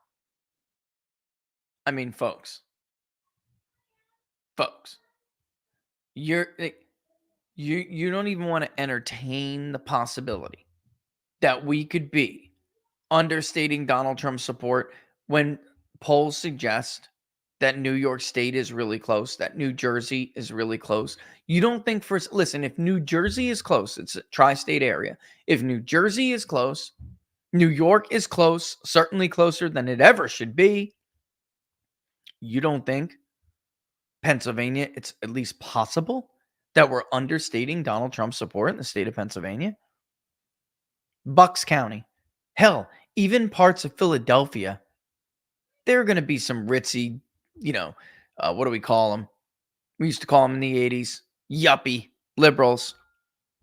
They're going to be yuppies in like Delco and Montgomery. They're going to vote for Biden no matter what. They would vote for an animated corpse. Let's be real. They are voting for an animated. They did vote for an animated corpse. But now, even with them being lied to and them knowing that they've been lied to, there will still be some of those yuppies. All they give a damn about is themselves. I'm just starting to talk real now. We have been told by these people on interview they don't give a shit about inflation because it doesn't bother them, and it's not their problem that it hurts other people. Oh, the democracy's at stake, man. They should get a better job, learn to code and shit. Democracy's on the ballot for me, dude. But it doesn't matter. They're outnumbered. Chuck Schumer was wrong when he said for every 3 we lose in Western Pennsylvania, every 1 we lose in Western Pennsylvania, we pick up 3 in Southeastern Pennsylvania. That's actually not true, and the math does not hold for that. Biden allegedly won Pennsylvania in 2020 because he won back some of the Northeastern, particularly, and voters in Northampton and Erie County, some in areas of Allegheny, whatever, like he did better with the working class vote than Hillary Clinton did. That's why he won the state of Pennsylvania, right or wrong, fair or not, legitimate or illegitimate. That's what I'm saying. This time, you're not going to win the state of Pennsylvania, folks, with 25% of the white working class vote. I've never seen anything like this. I'm not BSing you. Wait until you see it. It is mid-20s. When I finish waiting a little bit, I just got a little bit for geography to do. And when I finish, you'll see. I thought last poll, when he dipped under 30 was bad, like right below 30. You remember? I was making like a huge fuss over that because Hillary Clinton was like, getting ready, threatening to fall to 32. She falls to 32. It's game, set, match. I think she ended up with like 34 or 36, but it wasn't enough. But in our polling, she would fall to like 32. And it was like, oh man, danger, danger, danger close, danger close. Red team go, red team go. Anyway, this is the Mid-Atlantic. New York, Mid-Atlantic. New Jersey, Mid-Atlantic. Pennsylvania, Mid-Atlantic. Tri-state area. It is the Mid-Atlantic Census Division. There is no freaking way that the Garden State and the Empire State are super close for blue states, yet somehow Biden's still remaining competitive in Pennsylvania. Bullshit. Joe Biden has a new problem, a competitive race in deep blue New York.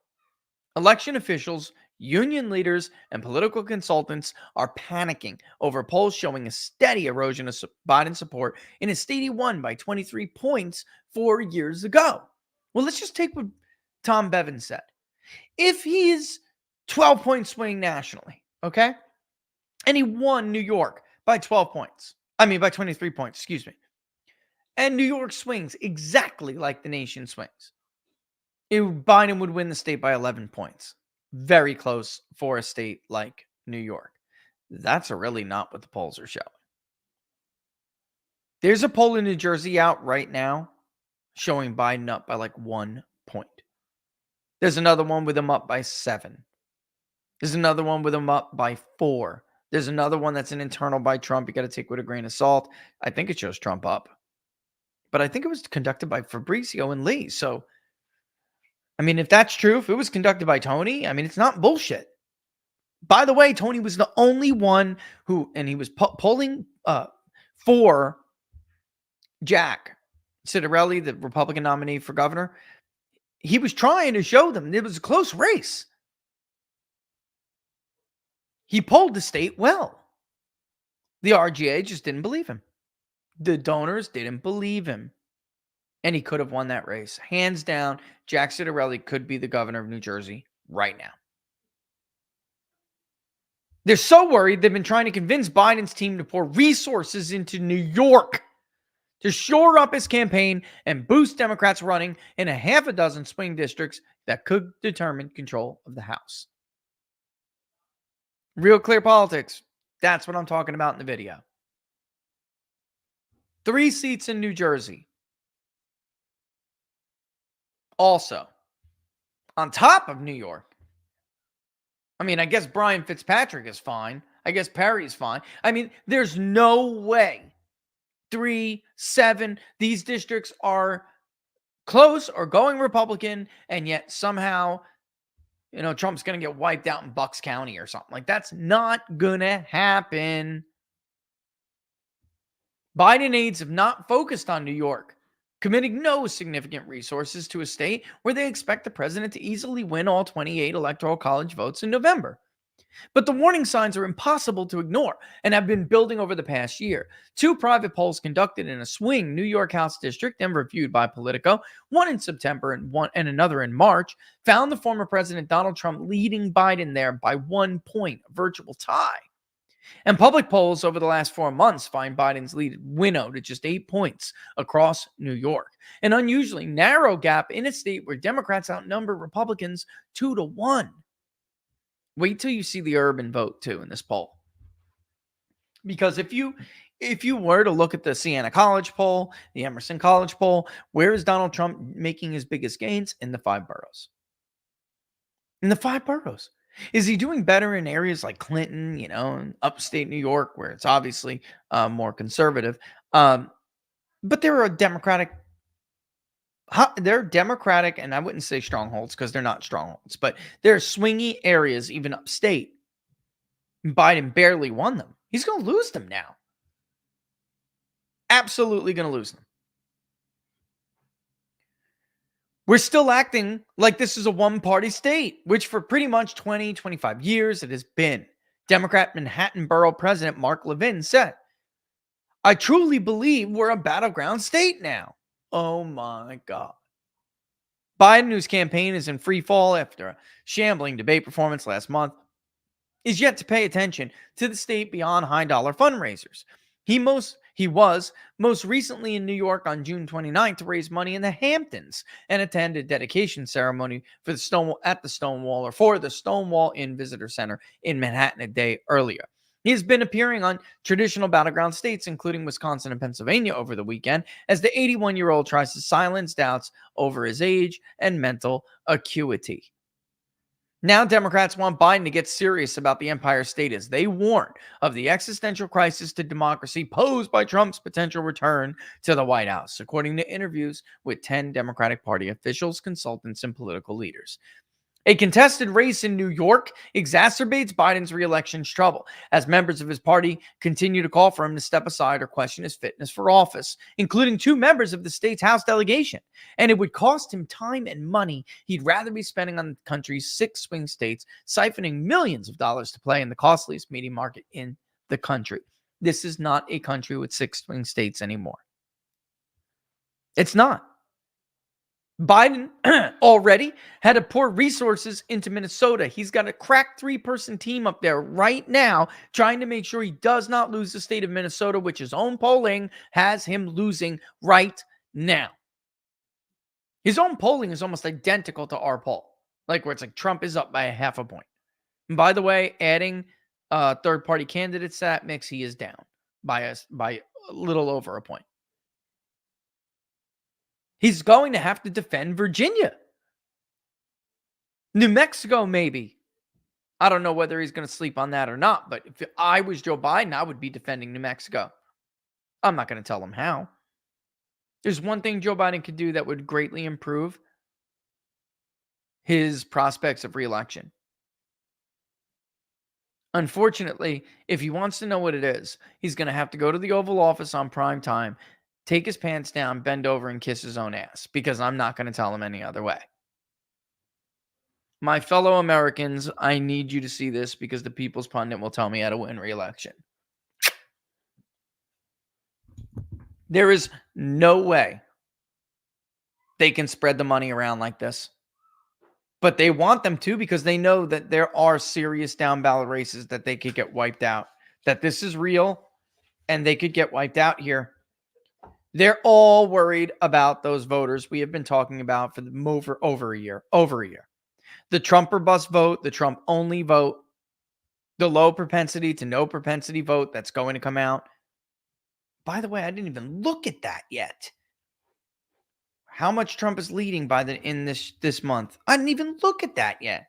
Oh my God, I got to look at that before we end the show.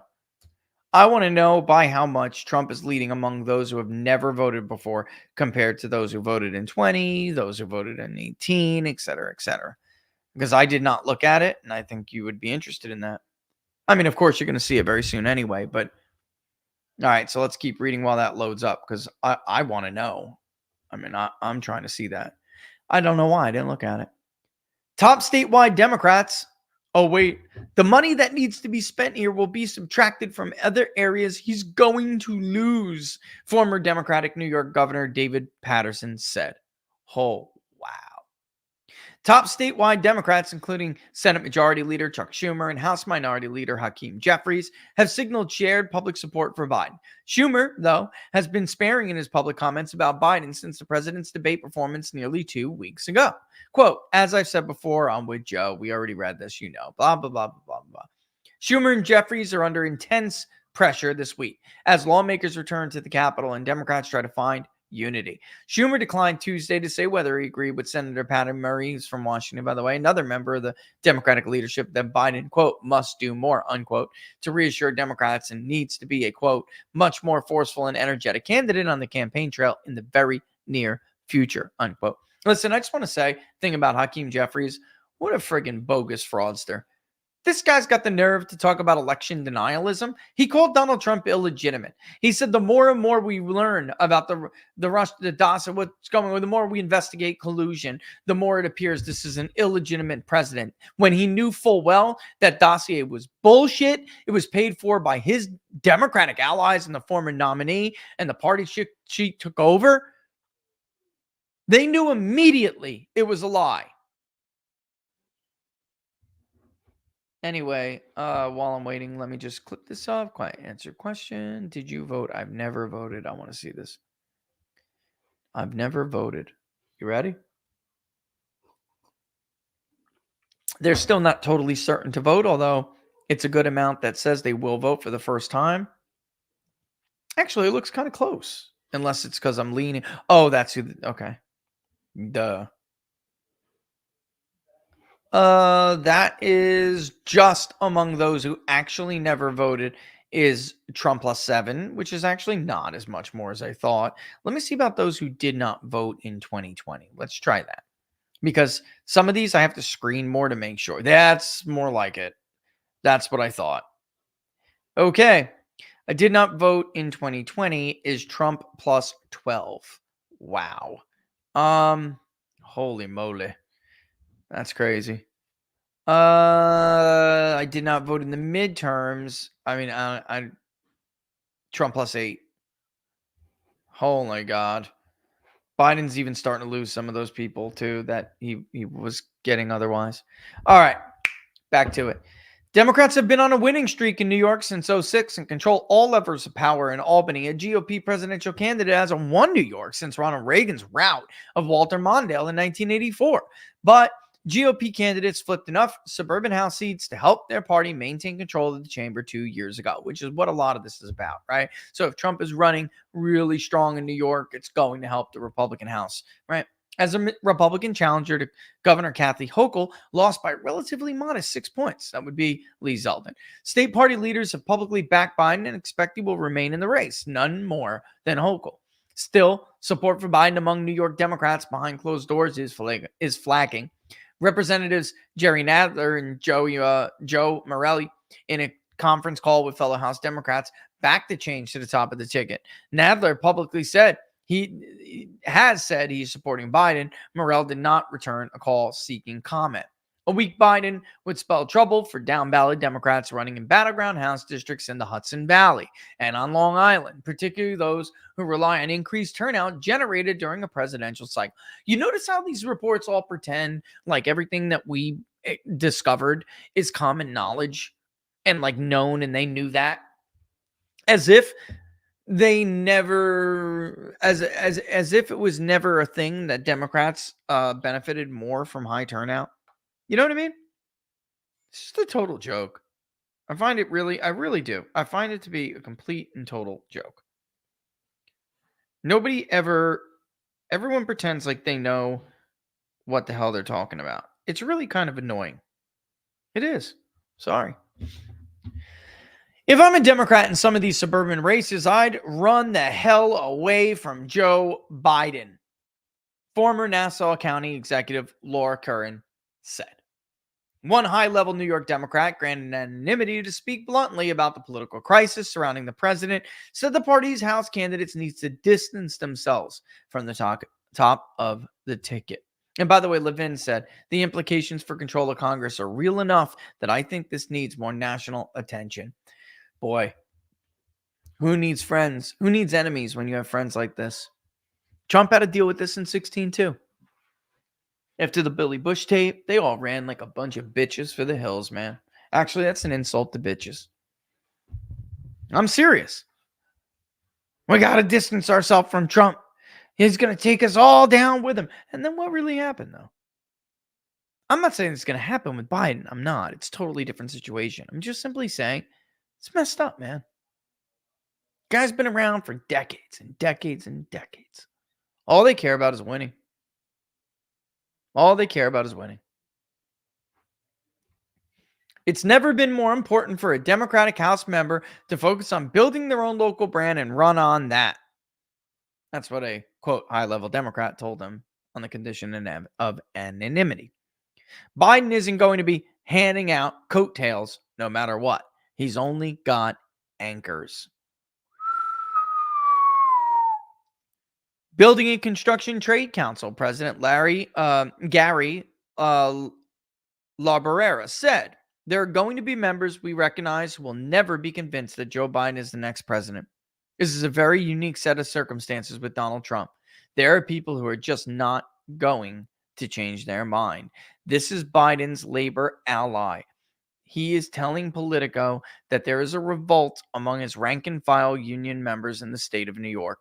The leadership is still very much pro-Joe. This has been a problem with these private labor unions for a long time. They've been aligning, well, not a long time, in the era of Trump. They have been aligning their organizations with Democrats against the wishes, the wills, and the values of their rank and file members. Something's going to have to change. The only one smart enough to understand that is the Teamsters. Big shout out to the Teamsters for listening to their members. The anti-Trump people are certainly more vocal when it comes to, like, commenting on Facebook pages, replying to posts and tweets and stuff like that. And it makes it look like there was this huge blowback from the Teamsters #1 meeting with President Trump, not once but twice, but also agreeing and happily accepting a spot during the Republican National Convention next week. By the way, coverage of that. They get it. And I know it for a fact, by the way. You poll the Teamsters, you're going to get a very different result than what you read on the Facebook page. And they decided this is what's best for our union. But you still have, like, the Building and Construction Trade Council.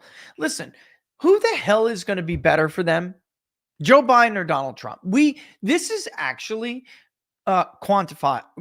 We can quantify this, quantifiable, right? So, new building construction, right? New residential sales, right? This is new building really is better gauge from the Commerce Department, because we're talking about, this is obviously like inner city building construction work, right? Stuff like, who is better for them? Whose policy was better? Very clearly Donald Trump's. hitting records every damn month. Starts, permits, boom, boom, boom, boom, record, record, record, record. And these are like working class people who want to watch football and drink beer on Sunday. Everyone made fun of what's his name, the Raging Cajun, James Carville, for talking about that. Like, Democrats are too feminine. The message is too feminine. Don't tell me whether I can watch footballs, eat Cheetos, sleep with my wife, whatever, a certain way. Don't tell me that shit. Get out of my life, man. You're taking away all my fun, man. You're too feminine for me, man. And of course, he gets badgered by a gay liberal journalist over those comments. They just don't see it. This is a major problem for Democrats. The policy is not as good, and the culture is not aligned with their rank and file. It's just not. Dude, what are you doing? You're a dude. Take the dress off. Is this a joke? Are you pretending to be Klinger from MASH to get some kind of special treatment or something? This isn't normal, bro. Take off the dress.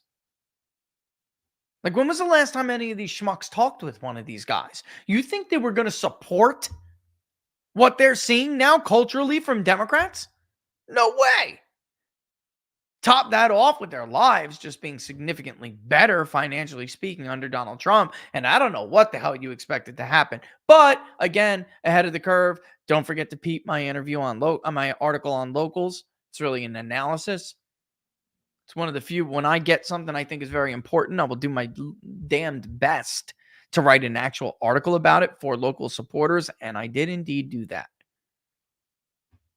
The closely watched Siena College poll in June found Biden with an 8-point lead over Trump. The same poll found only 28% of voters not enrolled in a major party supported Biden's reelection, and 71% of them disapproved of the job Joe Biden was doing.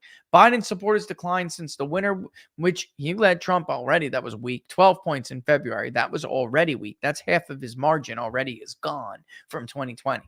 The public survey has matched the polling of labor groups. Oh, they know about this. According to an official with one union, are we about to be outed here?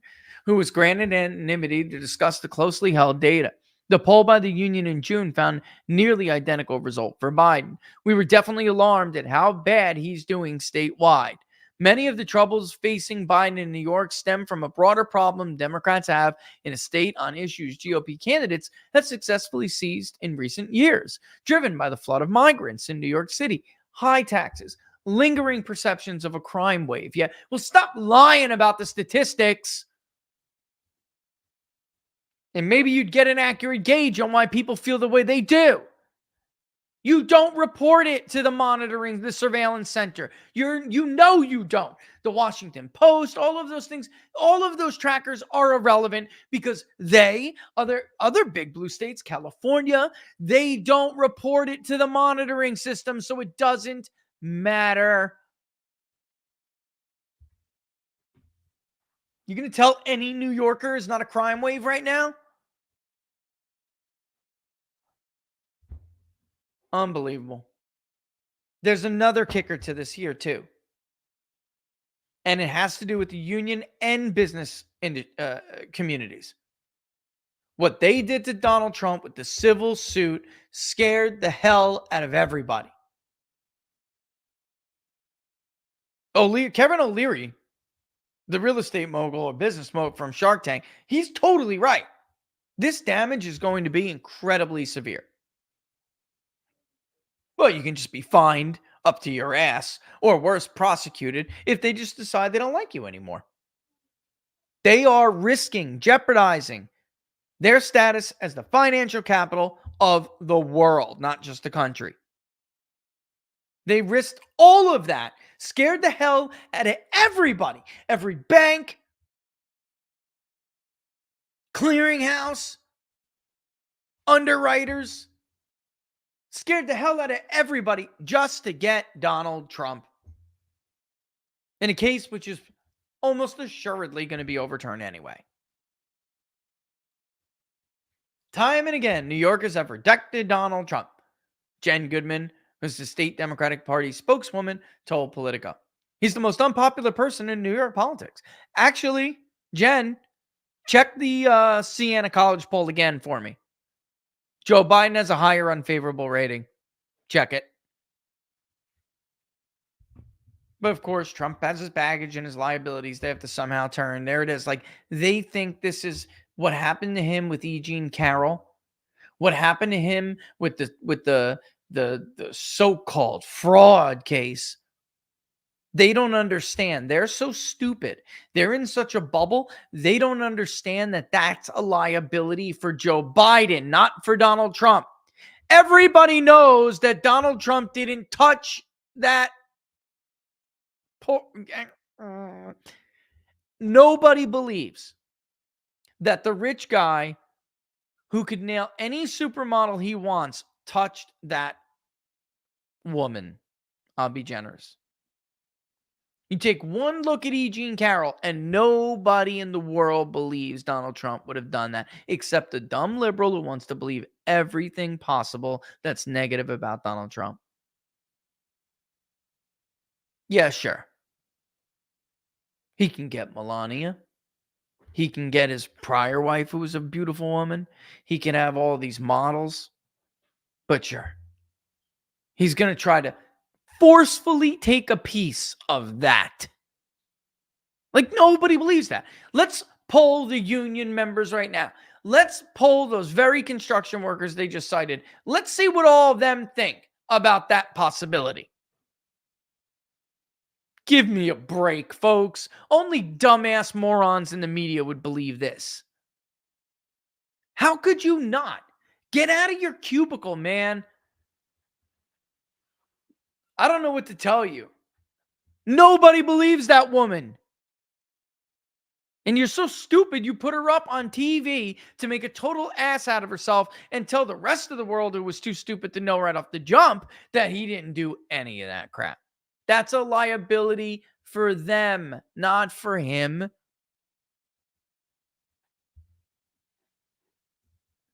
But Democrats do not believe Trump's problems alone will make New York a shoo-in for Biden. Oh, good for you. Damn, it's 3:03 already. Time does move does fast, doesn't it? Time does fly when you are having fun. Here's another genius, okay? This is Basil Schmickel.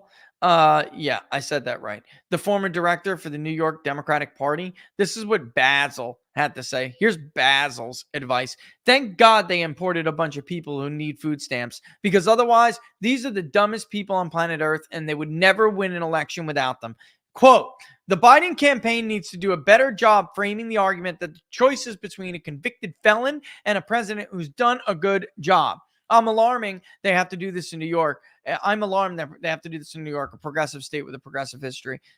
Schmeichel, fecal matter, Basil.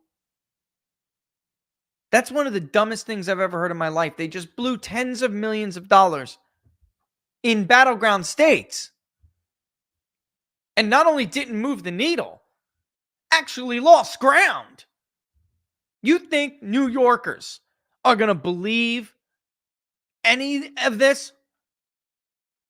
Do you think they're shook by the fact that you fabricated a crime to make them a felon? Newsflash, they all have 5 felons in their family. You told them. Somebody could be a convicted rapist and you should have sympathy for them. Now you want them to be enraged over a bullshit case that you fabricated out of whole cloth? But whatever, Schmeichel, fecal matter, Basil, Schmagel. Spend all your money on that shit. You should run that stuff from now until November. Do you, bro? Blow the Democratic war chest in the state of New York on that. Do me a favor. Do it. At least Jasmine had some idea. And I know I got to go, but let me just read what she said, because I think there's truth to it. We're dealing with voters who are feeling frustrated with both parties, and we just know that leads to low turnout. So she's saying this to socialist, by the way. Working Families Party is actually a socialist party, which, by the way, Politico, just like, of course, conveniently, must have been a mistake, right, guys? All an honest mistake. If it was a right-leaning party that's separate from the Republican Party, they would have said the far right, ... Here it's just the co-director of the left-leaning Working Families Party. The Working Families Party is straight up socialist. Left-leaning? Bro, these people, bro. Marine Le Pen is far right. Donald Trump is far right. But the Working Families Party is left-leaning. You have got to be joking. All right, folks, that says it all, right? All right. Keep an eye. Don't forget, live at 5, Savage Wednesdays, Battleground Live with Sean Parnell. I can't wait to do it. We're going to have a blast. That's later today. What do we got here? I just got to read that. Whoa. Uh-oh. That sounds like an out. I don't know if you're listening to the show, but that sounds like an outlier, buddy. And I would strongly suggest. I don't know about that, buddy. That's weird to me. All right. Anyway, I don't know if he's listening or not, but that sounds very, very weird. All right. So with that in mind, we're going to bizounce here. Don't forget. No. Where is your mommy that she is letting you do this and run behind me? Thank God daddy's covering you from the camera right now. What are you doing, boy? You going in the pool? Can I go in the camera? Not like that. You can't. No. The camera's on right now. What are you doing? He's trying to get naked in the camera here, dude. He's like, can I get in the camera? And then trying to pull his pants off. Little ones. What are you going to do? All right. Don't forget, if you like the videos, don't forget to like them. Smash the like button. Share them far and wide. Public Polling Project link is in the description. Thanks to all of our sponsors. Listen, if you are on YouTube, it would be great. Mosey on over to Rumble. Take a minute of your time and just subscribe there, okay? Hit the notification bell and whatever it is. Be alerted when we go live. Of course, like the videos. The best place, of course, is on Locals. peoplespundit.locals.com. peoplespundit.locals.com. I'm going to be doing a lot more pop-ins that won't even be scheduled most of the time. I'm just going to do pop-ins, and they should be fun. But for now, what do we got? Less than 2 hours. I'll also be on Sebastian Gorka's Sunday show on Newsmax, okay? Which is Reality Check with Dr. Gorka. Don't miss that later this week. But I'll remind you of it when the time comes. For now, Parnell, Rumble, keep your eye on my social media. I will tweet out the link when he sends it to me. All right? So thanks for being patient and waiting today, folks. And, man, it's only Wednesday. Man, it's hard to get a professional out these days. It really is. But that's what it is. All right, so that's it. I will see you on Friday, unless you're on Locals. All right, folks, nothing but love for you.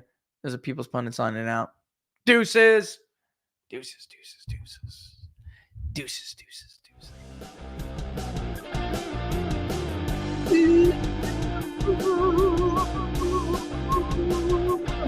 Hey.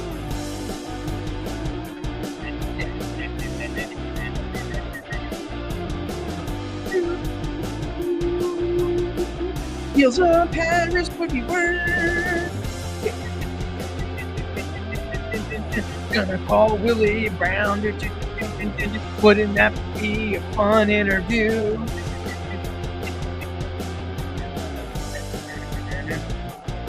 And with me, one who sits there and the other one who pulls it. What a bunch of freaks. Honestly, what are we dealing with in this country? What the hell are we doing? God. Going to crunch the data.